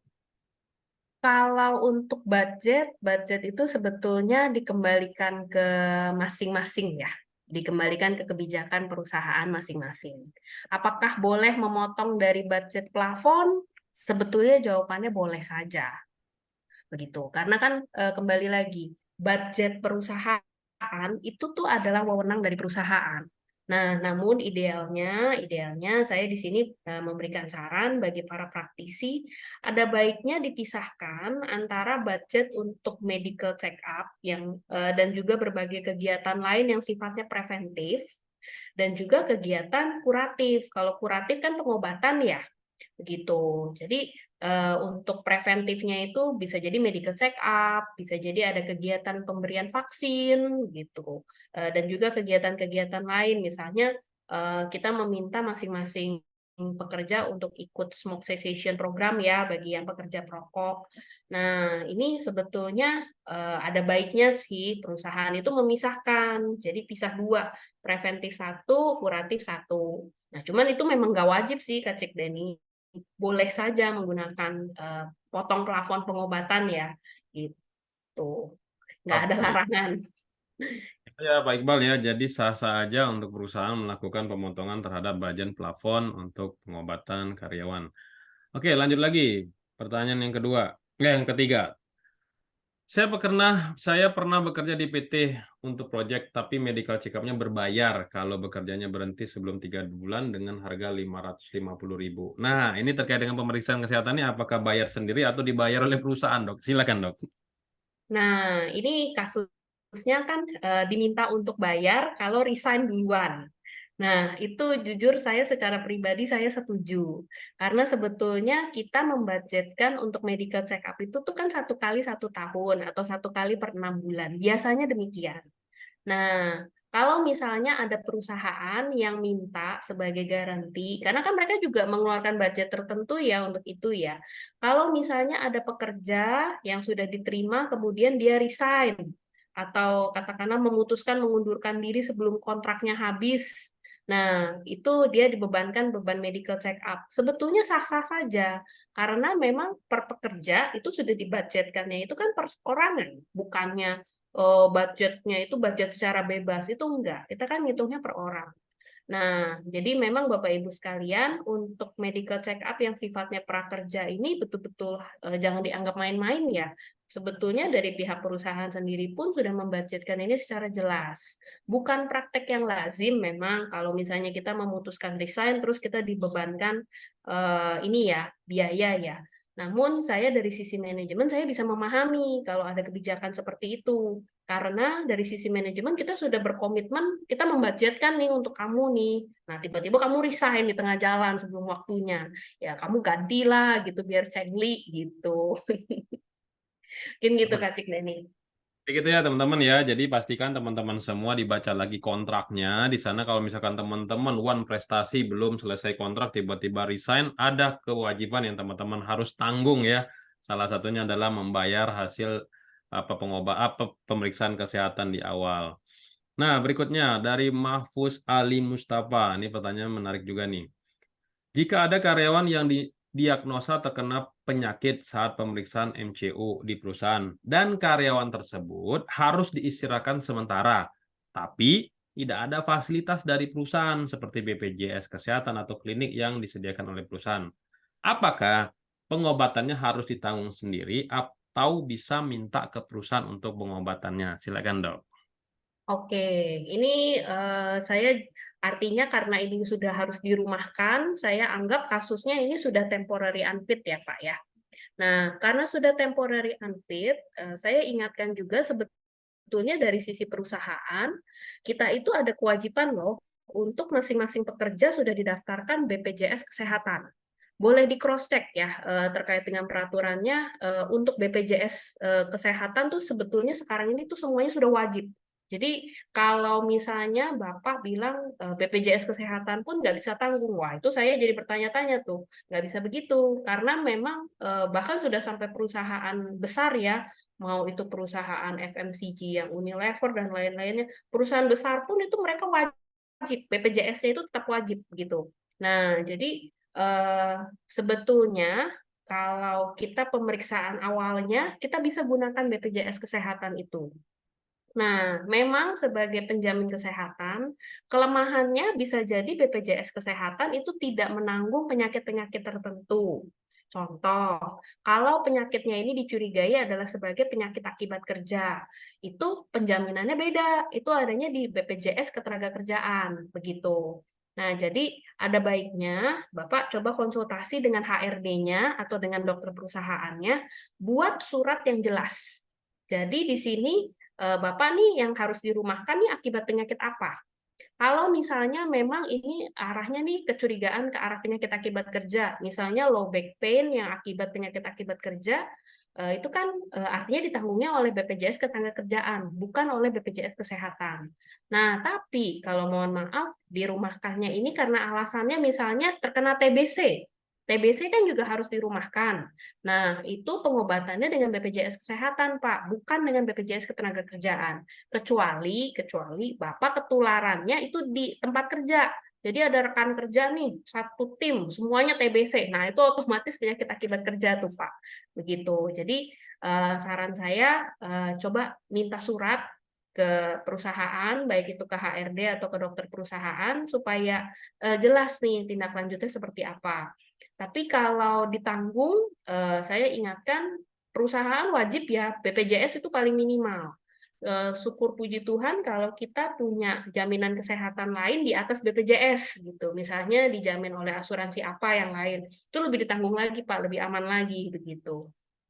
Oke, jadi yang menanggungnya adalah BPJS Kesehatan dan BPJS Ketenagakerjaan. Kalau BPJS Ketenagakerjaan itu kan ada penyakit akibat kerja itu ya dok ya, kan ada Betul, itu yang menanggungnya ya dok ya, betul. bukan ke BPJS Kesehatan kan ya dok ya kalau nggak salah ya. Bukan, bukan. Kalau begitu sudah ada sebuah surat ya yang menyatakan bahwa ini kecurigaan ke arah penyakit akibat kerja. Itu langsung yang menanggung adalah BPJS Ketenagakerjaan begitu. Tapi kalau sakitnya sakit-sakit general yang umum kayak TBC begitu ya, tapi dengan terms and condition nih. Kalau ternyata tularan tempat kerja ya BPJS Ketenagakerjaan begitu. Saran sih ada surat dulu sih, Pak. Oke, jadi gitu ya teman-teman semua ya. Jadi BPJS Jam Sostek atau BPJS Ketenagakerjaan bukan hanya untuk menanggung biaya kecelakaan kerja aja, tapi juga untuk menanggung biaya dari akibat penyakit akibat kerja. Tapi harus diperiksa dulu ya. Nah, Dokter Fiona juga bertanya nih, kalau kita sebagai tim dari PJK 3 atau rumah sakit kita adalah sebuah PJK 3, poin-poin apa saja ya yang harus disampaikan kepada klien, kepada customer kita nih, Dok? Silakan, Dok. Oke, kepada customer ya. Kalau kepada customer tentunya di sini kita kan harus menyampaikan yang pertama hasil medical check up-nya kita sampaikan. Itu hasil perorangannya. Nah, setelah hasil perorangan itu sudah selesai kita sampaikan, kita berikan laporan ini secara keseluruhan. Jadi katakanlah kita menangani satu proyek berisi 150 orang. Kita berikan, oke, jadi secara summary keseluruhan 150 orang ini mengalami penyakit apa-apa saja. Top 10 disease-nya seperti apa, lalu kondisi-kondisinya katakanlah dilihat dari departemen tertentu, kalau ada datanya ya, dilihat dari data demografi tertentu, misalnya ternyata banyak pasien perempuan yang mengalami penyakit ini, ternyata banyak pasien yang usia di atas 40 yang mengalami ini, begitu. Jadi bisa top 10-nya top 10 secara keseluruhan, lalu kita lihat berdasarkan demografi juga. Nah, yang harus betul-betul dipastikan disampaikan ke perusahaan itu adalah nama-nama pekerja yang memang statusnya itu temporary unfit, unfit, fit with note, dan fit with restriction. Tentunya dengan ketentuan yang jelas. Ini jadi yang memang mereka sakit nih, kecurigaannya diagnosa apa, dan pastikan ada saran yang jelas. Jadi rekomendasi lanjutannya nih mereka perlu melakukan apa. Nah, satu hal ya dok, yang memang saya juga agak ini juga nih, agak rancu juga. Ada beberapa dokter-dokter tertentu, dia tidak bisa membedakan antara fit with note dan fit with restriction, fit with note dan fit to work. Nah, jadi fit to work itu didefinisikan betul-betul dia tidak ada diagnosa sama sekali. Itu salah ya dokter ya. Gitu. Jadi fit to work itu kalau pekerjanya dia bisa bekerja dengan baik dan dia tidak membutuhkan tindak lanjut apapun sama sekali atau memang dia bisa melakukan tindak lanjutnya itu secara mandiri. Contoh dok, kalau ada pasien dengan controlled hypertension, kan tentu beda ya dengan partially controlled hypertension dan uncontrolled hypertension. Nah, kan nggak fair dong dok kalau dokter mengkategorikan orang yang memang controlled atau well controlled hypertension itu di fit with note atau fit to work atau fit with restriction. Dia itu 100% pasti adalah fit to work. Begitu dok. Nah, jadi betul-betul dokter harus pelajari lagi dengan baik, dengan seksama, apa yang dimaksud dengan fitness to work assessment. Supaya pada saat dokter memberikan rekomendasi nih, rekomendasinya juga tepat guna dan tepat sasaran dok. Jangan sampai semuanya fit with note. Saya pernah ketemu ada salah satu ini ya, penyedia layanan kesehatan, masa 90% fit with note? Saya sampai, ini kamu ngerti atau enggak? Ya, jadi ini semua yang kolesterol, semua yang asam urat itu semuanya fit with note. Saya bilang, kolesterol sama asam urat kan tinggal makan obat sehari sekali, sehari 2 kali. Kenapa ini kamu tulisnya sebagai fit with note ya? ini kamu paham atau tidak begitu. Jadi betul-betul dok, coba dipahami dengan baik apa itu fitness to work assessment-nya supaya saran kita juga tepat sasaran dok, begitu. Oke, terima kasih buat Dokter Fiona. Ini banyak juga yang hadir dokter sini ya. Saya sapa dulu ya, Dokter Raymond, Dokter Novriadi, Dokter Retiana, Dokter Fiona, Dokter Vivin, Dokter Yulianti. Wah, terima kasih ya yang sudah masuk ke dalam kolega Media Tama. Kalau ada pertanyaan lagi silakan nih para dokter ya bertanya langsung bagaimana pemeriksaan kesehatan bagi si pekerja. Nah, ini pertanyaan pribadi saya ini, Dok. Saya seorang auditor tuh kadang ya melakukan melihat data hasil pemeriksaan kesehatan itu kan kami kan ada batasan ya nggak boleh yang hasil dari lab ya itu kan kami hanya melihat hasil summary-nya aja sebagai auditor kan seperti itu. Nah, kalau misalkan saya sebagai perusahaan, saya sebagai klien, kalau tadi kan sebagai si penyedia jasa.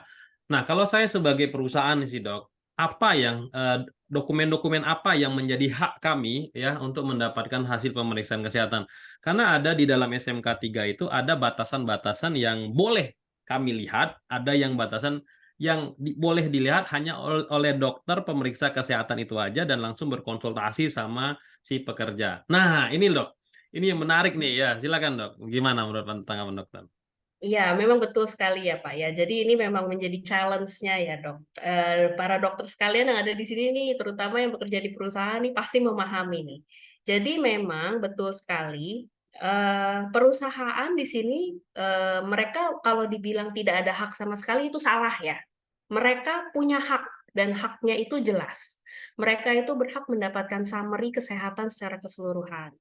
Mereka juga berhak mengetahui kalau misalnya ada orang-orang tertentu yang memang mengalami gangguan kesehatan, baik itu fit with restriction, fit with not, temporary unfit, terutama kalau yang temporary unfit dan unfit. Mereka wajib itu untuk tahu kondisinya seperti apa. Nah, tapi yang harus digarisbawahi mereka itu berhak untuk mengetahui hal-hal yang sifatnya jadi summary. Nah, untuk hasil lab detailnya, itu yang memegang biasanya di dalam sebuah perusahaan ya, memang ada satu dokter atau ada satu tenaga kesehatan tertentu yang sudah ditunjuk. Ditunjuknya di sini dilindungi dengan SKP PJK 3-nya. Nah, jadi kita di sini tidak dibilang kita melanggar hak privacy dan lain segala macam. Kenapa? Karena memang kita ditugaskan di sana sebagai dokter untuk perusahaan tersebut. Begitu. Nah, cuma memang betul nggak berhak nih, Pak. Ini contoh ya, katakanlah ada seorang direktur. Seorang direktur, dia mau tahu hasil medical check up, misalnya salah satu karyawannya, misalnya sekretarisnya, begitu. Saya mau lihat dong hasil medical check up-nya. Nah, itu nggak boleh. Mereka bisa tanya ke saya, "Dok," misalnya Pak Direkturnya Bapak A, "Bapak A, saya mau tahu dong hasil lab sekretaris saya itu seperti apa." Saya bisa jelaskan, "Oh oke, Nona A itu dalam hal, medical check up dia statusnya itu fit with not. Not-nya itu ada apa?" Misalnya saya bisa jabarkan, "Oke, not-nya dia ada sakit A, B, C, D. Nah, untuk sakit A dia harus follow up lanjutannya ini, sakit B dia follow up lanjutannya ini, sakit C dia follow up lanjutannya ini." Nah, tapi satu hal yang harus dipahami dulu, pada saat direktur ini tanya ke saya berhak tanya balik. Saya akan kasih jawabannya seperti yang tadi, tapi saya berhak tanya balik. "Mohon maaf ya Pak, Bapak tanya ini keperluannya apa?" Itu bukan berarti saya kurang ajar, enggak, tapi saya tanya balik. Tujuannya apa? Kalau misalnya dia bilang, "Oh iya, saya soalnya mau memindahkan dia dari pekerjaannya sebagai sekretaris, itu saya mau pindahkan katakanlah ke bagian manufacturing, dia sebagai pekerja pabrik," gitu. "Saya mau pindahkan, soalnya dia nggak cocok." Nah, saya bisa bilang, "Oh, mohon maaf dong, Pak, kalau misalnya mau dipindahkan ke sana, dia sekarang ini itu ada kondisi misalnya low back pain. Untuk bekerja sebagai sekretaris, dia statusnya fit with not. Tapi kalau dia mau pindah sebagai pekerja pabrik, otomatis dia fit with restriction. Dia ada gerakan-gerakan tertentu yang dia tidak bisa gunakan. Jadi begitu. Kita berhak untuk bertanya. Itu yang harus digarisbawahi. Namun ada kewajiban juga yang harus saya jaga. Jadi di sini ada data pasien yang memang harus saya lindungi di sini. Nggak sembarangan saya langsung bisa mention apa dan bagaimana tanpa saya tahu tujuannya ini, pertanyaan ini arahnya kemana. Jadi kalau cuma tanya, "Dok, ini saya mau tanya dong hasil kesehatan Tuan X," begitu. Misalnya saya tanya balik, "Ada apa ya Pak? Ini kenapa? Tujuannya kenapa?" "Oh itu urusan saya nggak mau kasih tahu dokter kenapanya." Ya itu nggak bisa begitu. Ya, jadi memang, ada proses ini ya, cross check, bahwa saya akan memberikan jawabannya sesuai dengan kebutuhan, perusahaan, begitu. Jadi sifatnya di sini sebagai dokter perusahaan yang harus digarisbawahi ya, kita bukan berarti karyawan, bukan berarti perusahaan. Kita sifatnya adalah sebagai jembatan aja, begitu. Itu sih Kak Ciklini. Moga-moga menjawab ya. Boleh atau enggak tuh tanya begitu? Boleh jawabannya, Pak. Nah, tapi kenyataannya dok, ini saya berbicara kenyataannya ya. HR ketika melakukan pemeriksaan kesehatan itu langsung dapat data dari lab dan lucunya langsung dibagi-bagiin aja tuh. Nih kamu baca sendiri, baca sendiri, baca sendiri kayak gitu kan ya. Sehingga yang punya Mmm. hasil pun dia kadang shock gitu kan ya, kadang shock hasilnya itu kan ada langsung indikator bla bla blanya itu kan. Harusnya kan ada konsultasi dulu. Nah, pertanyaannya Dok, bagaimana kalau perusahaan itu tidak ada dokter perusahaannya? Nah, solusinya kayak gimana, Dok? Karena banyak sekali nih perusahaan-perusahaan yang sudah melakukan pemeriksaan kesehatan, hasil dari lab-nya, ya, langsung dikasihkan ke HR, HR nanti akan memutuskan, "Oh, ini fit to work, oh, nggak fit nih to work." Nah, ini gimana, Dok, solusinya, Dok? Silakan. Solusinya sebetulnya ada 2 opsinya di sini. Ini dengan catatan nggak punya dokter perusahaan ya. Kalau ada dokter perusahaan itu nggak mungkin itu kejadiannya begitu itu. Nah, solusinya sebetulnya ada 2. Yang pertama pada saat kita sedang nego hasil medical check up, ini kita lagi nego paket ya. Nah, minta ke provider penyedianya untuk menyediakan waktu konsultasi. Nah, nanti pasti dari provider nih akan tanya nih, konsultasinya ini mau konsultasi untuk semua pekerja atau pekerja-pekerja tertentu. Karena kan kita juga harus ingat, satu konsultasi itu plus minus kan sekitar 30 menit tuh. Katakanlah, selama sekian hari aja itu udah berapa orang yang memang harus dikonsultasi. Jadi memang harus jelas dulu nih, kita tapi sebagai HRD, sebagai praktisi K3, boleh minta harga ke mereka. Jadi nanti setelah medical check up-nya selesai, boleh nggak ada konsultasi? Katakanlah nanti konsultasinya ada fee-nya tersendiri, ya nggak apa-apa, itu kan bisa didiskusikan. Solusi pertama itu, jadi minta ke mereka untuk juga menyediakan after consultation-nya ya, begitu. Nah, lalu opsi yang kedua sebetulnya bisa juga dari HR nih, mereka mengkelompokkan. Jadi berdasarkan status kesehatannya tuh jangan cuma dibagi aja gitu. Tapi coba dikelompokkan berdasarkan kategori penyakitnya. Misalnya dikumpulkan orang-orang yang memang statusnya fit with not, orang-orang yang statusnya temporary unfit, atau memang fit with restriction sudah dikumpulkan, sudah diinikan. Lalu dari HR boleh misalnya minta 1 atau 2 orang dokter, konsultan gitu ya, yang sifatnya harian atau bagaimana gitu, minta untuk dilakukan konsultasi pada orang-orang yang memang sudah dikategorikan itu, fit with not, fit with restriction, atau yang memang temporary unfit. Nah, tapi dengan catatan harus dikelompokkan dulu. Kalau misalnya masih gelondongan semuanya, itu kan pasti kan akan banyak sekali. Inilah sebetulnya kunci utamanya, betul-betul cari provider medical check up tuh yang betul-betul paham ya, apa itu fitness to work assessment. Soalnya jangan seperti kasusnya kayak saya itu, 90% fit with not, begitu saya baca lagi, ini mah fit to work, ini fit to work, ini fit to work, begitu. Jadi itu, perlu kejelian juga sih di sini. Itu sih Kak Cikteni. Oke, jadi solusinya teman-teman nego dengan providernya, jangan menerima hasilnya saja, tapi ada proses konsultasi ya dengan dokter pemeriksa kesehatan. Tapi pastikan juga dokternya harus bersertifikat Hiperkes. Nah, itu catatannya ya. Dan memiliki SKP kata dokter tadi ya. Tambahan STR juga ya, Dok ya. Iya, SRSIP wajib itu, Pak. SKP wajib. Sekarang forever ya, Dok ya, nggak ada lagi batasan waktu ya kabarnya ya. Hasil di demo ya. Betul, betul. Tapi lagi ini ya, harus diajukan dulu, ada proses pengajuannya sendiri ternyata. Oke, pertanyaan dari Dokter Novriadi. Nah, Dokter Novriadi ini penasaran terkait dengan hasil pemeriksaan kesehatan yang bodong nih. Ya, ini tips-tipsnya nih gimana dok? Supaya kita bisa tahu, oh ini asli, oh ini nggak asli, oh ini bodong, ini nggak bodong. Karena ada beberapa oknum di pekerja itu untuk mendapatkan reimburse ya terkait dengan uang hasil pemeriksaan kesehatan. Silakan dok. Oke, ini untuk yang ini tips and trick ya. Mungkin saya jawabnya seperti itu ya Kak Cifteni ya. Jadi tips and triknya begini dok. Sebetulnya contoh paling gampang yang dipalsukan itu adalah hasil kolesterol. Nah, coba dokter googling aja dok. Bagaimana cara penghitungan total kolesterol, HDL, LDL, dan trigliserid dok. Nah, kalau dokter coba masukkan angka-angkanya itu nggak cocok, dok. Dokter boleh curiga itu bodoh, dok.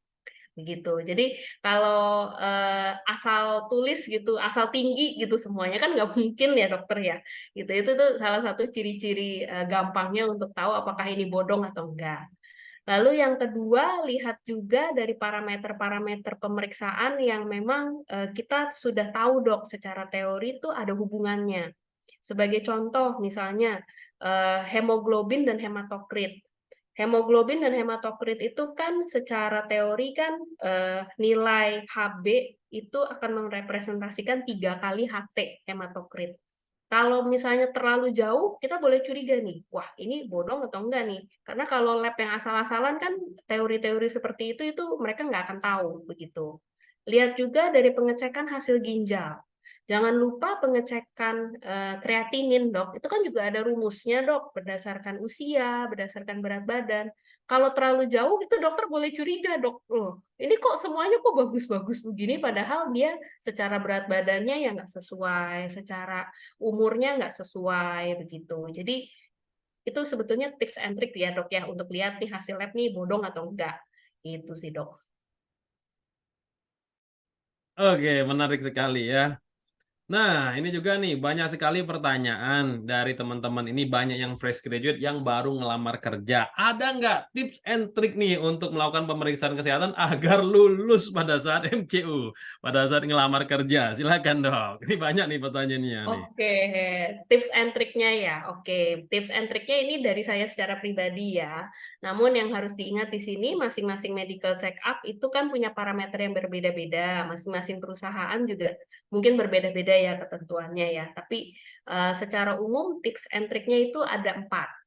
Yang pertama, pastikan 1 minggu sebelumnya itu kita mengkonsumsi makanan yang sifatnya rendah garam, rendah lemak, supaya apa? Supaya hasil kolesterol kita sama hasil darah kita itu bagus begitu. Jadi hindari makanan-makanan yang memang tinggi lemak, tinggi garam itu hindari sama sekali, tinggi gula hindari sama sekali. Yang kedua, pastikan 1 hari sebelum medical check up itu kita dalam keadaan sama sekali tidurnya tuh betul-betul harus minimal 8 jam. Kenapa? Karena kalau ternyata nih kita tidurnya kurang dari 8 jam, bisa jadi tensi itu terdeteksi tinggi. Begitu. Nah, jadi pastikan istirahatnya cukup pada hari-hari menjelang medical check up supaya tidak ada spike tensinya tinggi ya pada hari H. Nah, lalu yang ketiga, pastikan juga untuk pasien yang perempuan, pilih hari. Jangan 3 hari menjelang haid dan plus 7 hari dari hari haid terakhir. Jadi diatur tanggalnya supaya kita tidak terdeteksi ada hematuria, jadi ada darah dalam urin. Begitu. Jadi dipastikan betul-betul tanggal menstruasinya. Apabila memang ternyata itu adalah periode yang terlalu dekat dengan tanggal menstruasi kita, ada baiknya kita langsung minta ganti hari. Kenapa? Karena kalau ada hematuria, kondisi hematuria itu pada beberapa perusahaan itu otomatis temporary unfit. Karena itu sebagai penanda memang lagi ada gangguan ginjal. Jangan sampai itu berdampak negatif ya untuk kita. Jadi betul-betul untuk karyawan wanita dipastikan 3 hari sebelum haid dan H+5 sampai H+7 lah dari haid terakhir. Dipastikan itu. Jangan sampai tanggalnya tuh bertabrakan.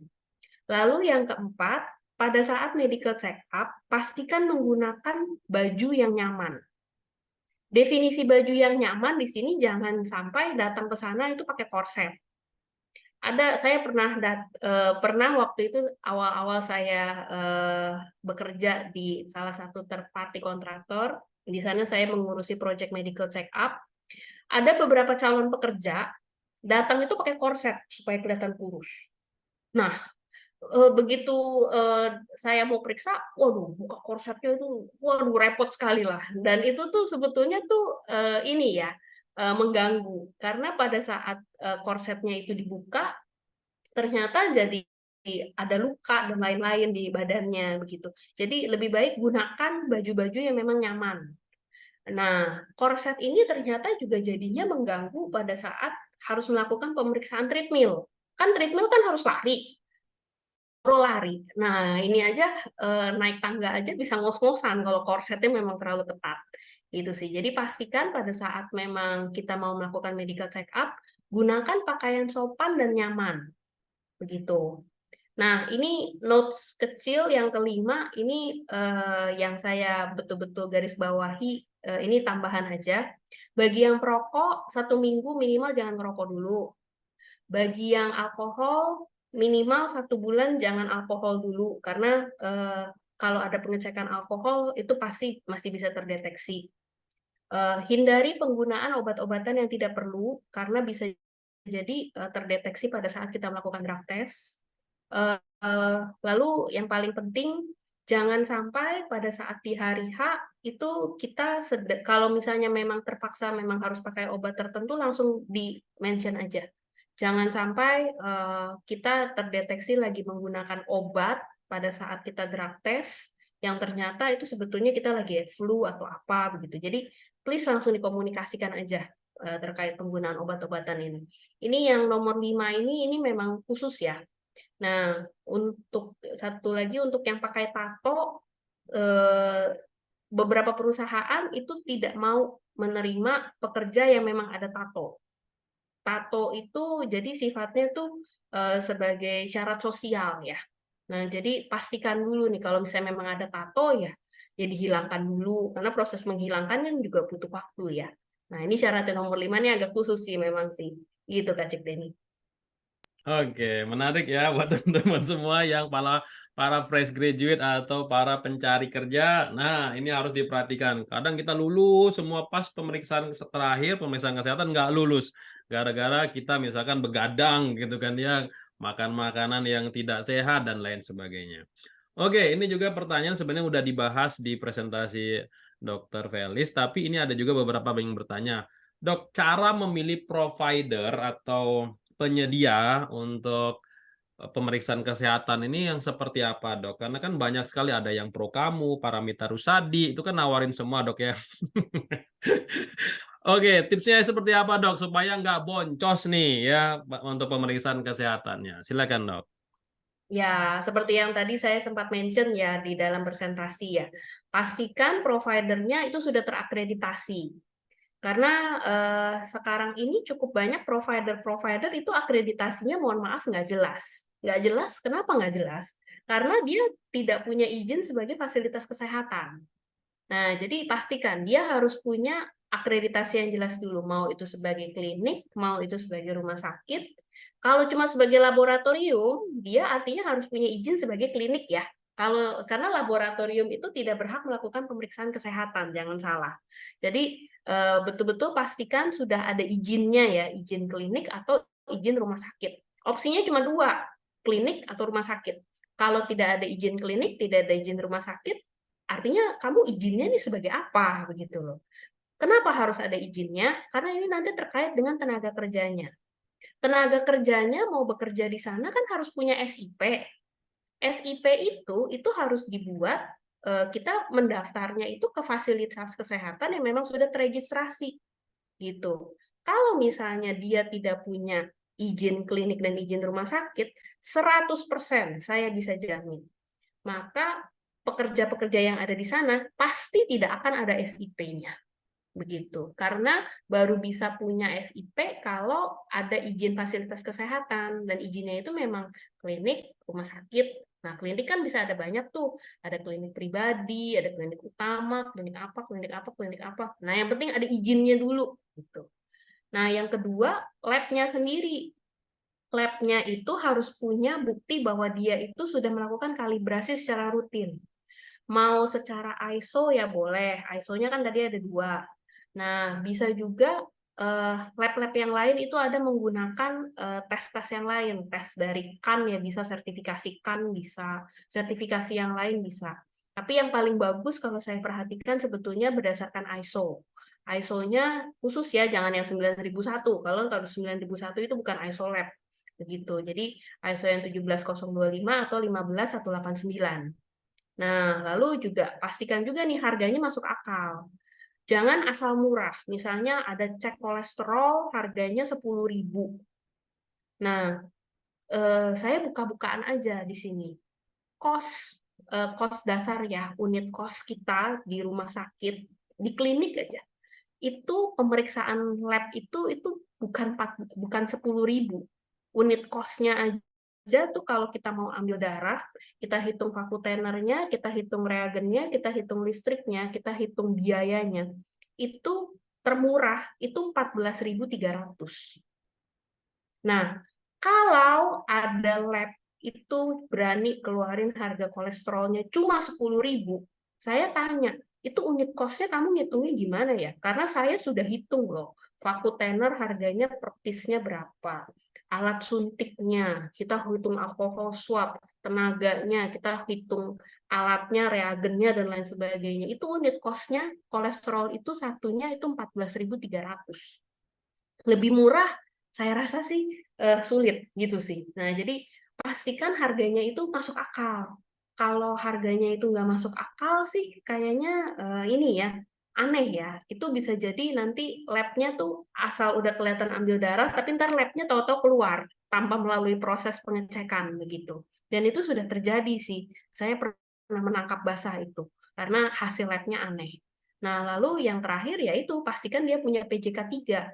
Karena kalau dia tidak punya PJK 3, sebetulnya nanti yang bermasalah bukan dari lab-nya, tapi dari perusahaannya.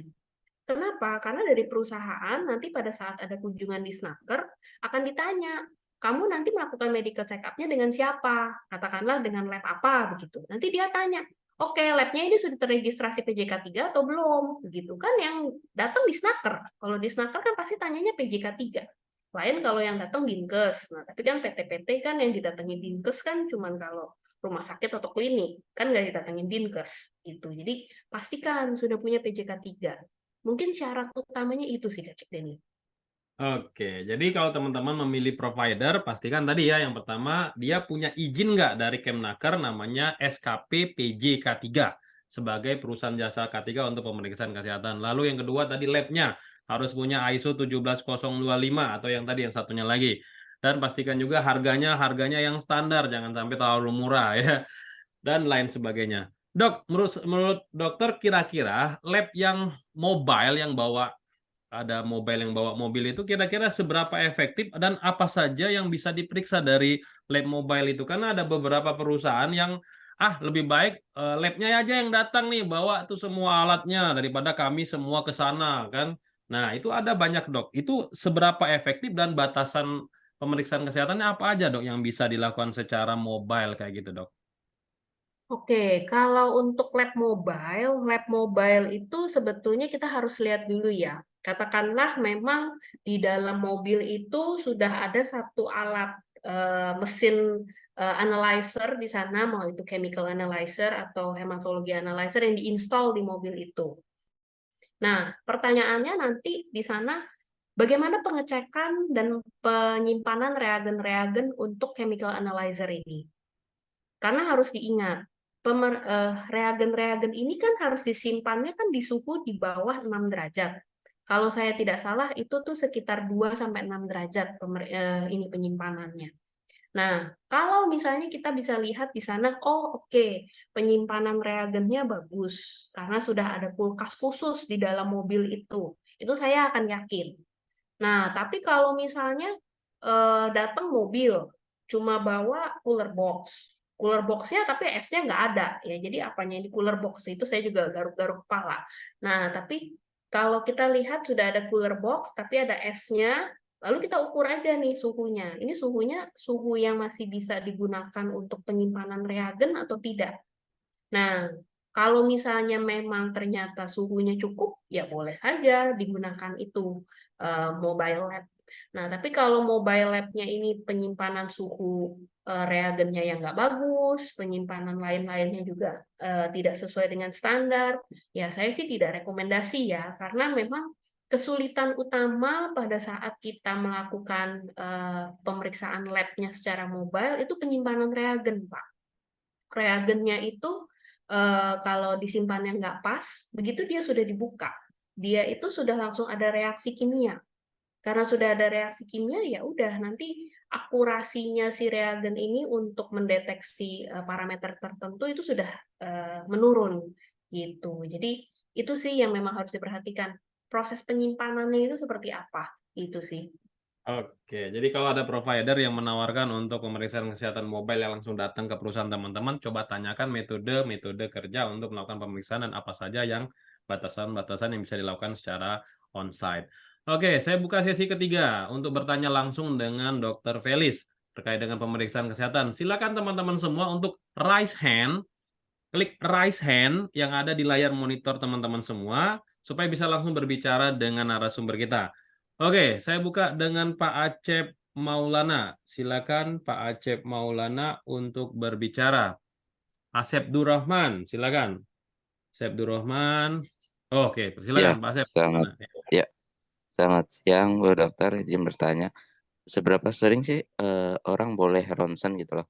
Terkadang kita sudah ronsen di bulan Januari, tapi ternyata kontrak kerja habis dan di perusahaan yang baru minta MCU ulang, sementara kita tidak memiliki hasil MCU sebelumnya. Mohon dijawab. Terima Oke, kasih. terima Wah, kasih. menarik nih, Pak. Nggak Menarik. dikasih ya, Pak, medical check up-nya. Minta, Pak, next time, Pak. Bapak itu berhak minimal dapat summary-nya loh, Pak. Karena hasil medical check up itu adalah milik karyawan ya, Pak, bukan milik perusahaan. Begitu. Oke, berapa kalinya, Pak? Jawabannya sebetulnya masing-masing manusia ya, Pak, ya. Kita sudah punya batas aman ronsen. Penghitungannya itu bisa saya lupa angka persisnya berapa, tapi sebetulnya angkanya itu cukup besar. Kira-kira itu bisa mencapai sekitar 5.000 sievert.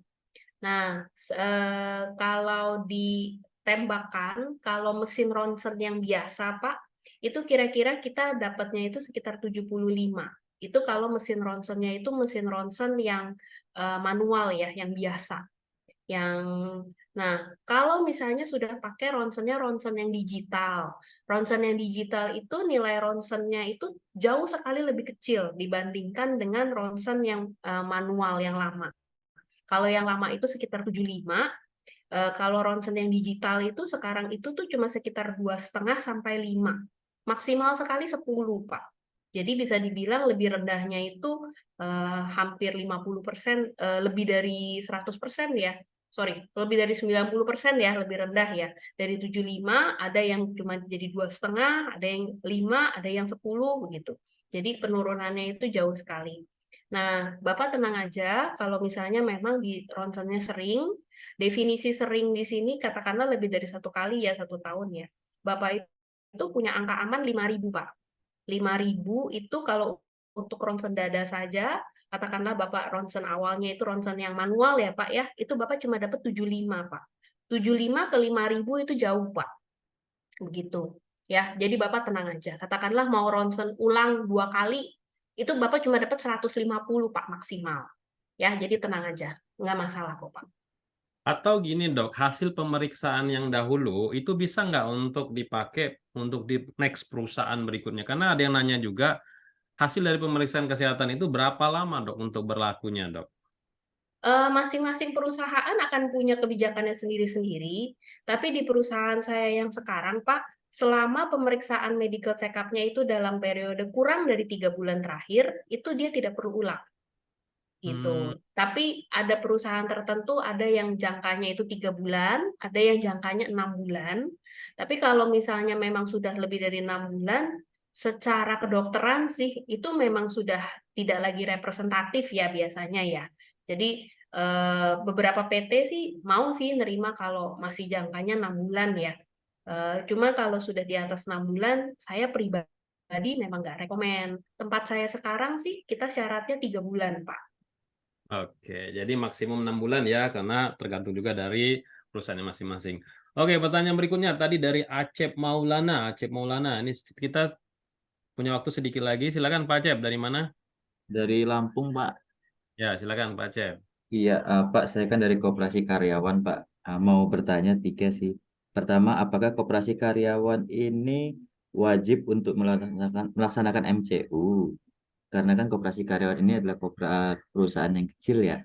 Yang kedua, kira-kira itu nanti masuk anggarannya anggaran apa ya, Pak? Karena kita kan di koperasi itu sudah ada namanya program BPJS Kesehatan yang biayanya dari karyawan dan dari perusahaan.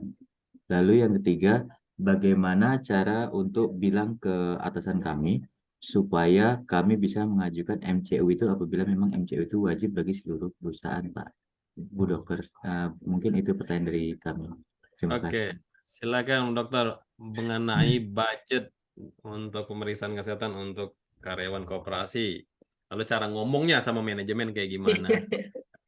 Oke, baik. Yang pertama, untuk karyawan koperasi apakah wajib MCU atau tidak?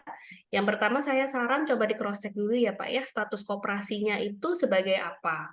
Sebagai CV kah, sebagai PT kah, atau apa? Karena di sini nanti ini menyangkut ke pertanyaan nomor 3 nanti Pak. Pertanyaan nomor 3 itu kan bagaimana cara ngomongnya ya sama ownernya. Nah, owner itu nanti kalau misalnya memang statusnya Bapak di sana itu koperasinya adalah PT atau CV, dia maka secara otomatis akan terikat pada 7 peraturan yang saya mention di slide tadi. Itu secara otomatis akan terikat ke sana, Pak. Nah, lalu nanti Bapak ya bisa ngomonginnya dengan cara ya ini memang adalah peraturan wajib, sudah ada 7 peraturan ya tadi saya sudah mention ya, yang menyebutkan bahwa memang ada kewajiban untuk medical check up bagi perusahaan, begitu. Nah, itu cara ngomongnya begitu ya Pak ya, jadi Bapak harus pastikan dulu statusnya CV atau PT atau bagaimana nih, karena kalau di luar dari CV atau PT, mohon maaf memang tidak ada kewajiban Pak untuk melakukan medical check up, begitu. Lalu yang kedua terkait budgetingnya. Mohon maaf untuk BPJS Ketenagakerjaan dan juga BPJS Kesehatan itu tidak mengcover medical check up, Pak. Karena medical check up itu adalah tindakan preventif. BPJS Kesehatan dan juga Ketenagakerjaan itu hanya menanggung kuratif dan rehabilitatif. Preventif dan promotif memang tidak termasuk dalam program BPJS. Jadi mau tidak mau harus ada budget khusus, Pak, di sini. Gitu. Jadi itu memang tidak bisa dihindari dalam hal ini karena itu tidak termasuk dalam programnya BPJS sih. Mungkin bisa Oke. menjawab ya Pak Acep ya. Jadi gitu ya teman-teman ya, Permenaker 0280. Nah, itu teman-teman bisa bawa juga ke manajemen. Jadi kalau misalnya manajemen itu menolak untuk medical check up, dan pastikan apakah PT atau CV. Oke, Bapak Ibu semua, sudah pukul 3 sore. Bapak Ibu semua, ini Dokter Felis juga ada kegiatan lain. Mungkin boleh diberikan statement, closing statement bagaimana kita melakukan pemeriksaan kesehatan, apa saja yang harus dilakukan setelah pemeriksaan kesehatan agar tidak boncos dan bisa efektif untuk mencegah PAK, penyakit akibat kerja. Silakan Dokter Felis. Ya, baik. Terima kasih Kak Cik Deni, terima kasih tim Media Tama yang sudah mengundang saya pada hari ini. Terima kasih juga rekan-rekan Bapak Ibu dokter dan juga para praktisi sekalian yang sudah mendengarkan seminar pada hari ini. Saya harap apa yang saya sampaikan pada hari ini bisa memberikan masukan dan wawasan baru bagi kita terkait dengan medical check up di perusahaan. Kegiatan medical check up di perusahaan bagi PT-PT tertentu itu dianggap sebagai sebuah rutinitas. Padahal tidak melulu hanya rutinitas. Ini adalah sebagai rangkaian dari upaya kita melakukan perbaikan K3 ya, kesehatan dan juga keselamatan kerja, implementasinya di perusahaan yang tujuan akhirnya supaya pekerja itu bisa dalam keadaan sehat. Nah, bagi Bapak Ibu sekalian, sebagai praktisi yang memang mau mendesain sebuah paket medical check up, pastikan paket medical check up-nya memang sesuai dengan hazard dan juga risiko yang ada di perusahaan. Pastikan juga bisa memilih provider yang memang kompeten dan juga memang sesuai ya dengan kondisi perusahaan. Jangan asal pilih karena salah pilih ternyata konsekuensinya lebih tidak enak karena malah dibohongi jadinya rugi 2 kali. Bayar ya iya, tapi tidak dapat hasil yang representatif untuk kita di sini. Pastikan juga di sini Bapak Ibu dokter sekalian sudah menyediakan budget khusus untuk medical check up.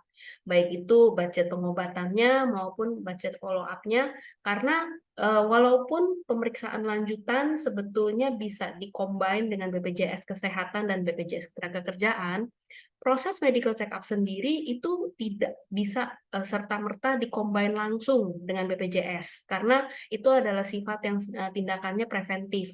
Sedangkan BPJS Ketenagakerjaan dan BPJS Kesehatan sifatnya kuratif dan rehabilitatif. Jadi memang butuh ada sebuah komitmen khusus dari manajemen untuk memberikan budget ya untuk medical check up ini.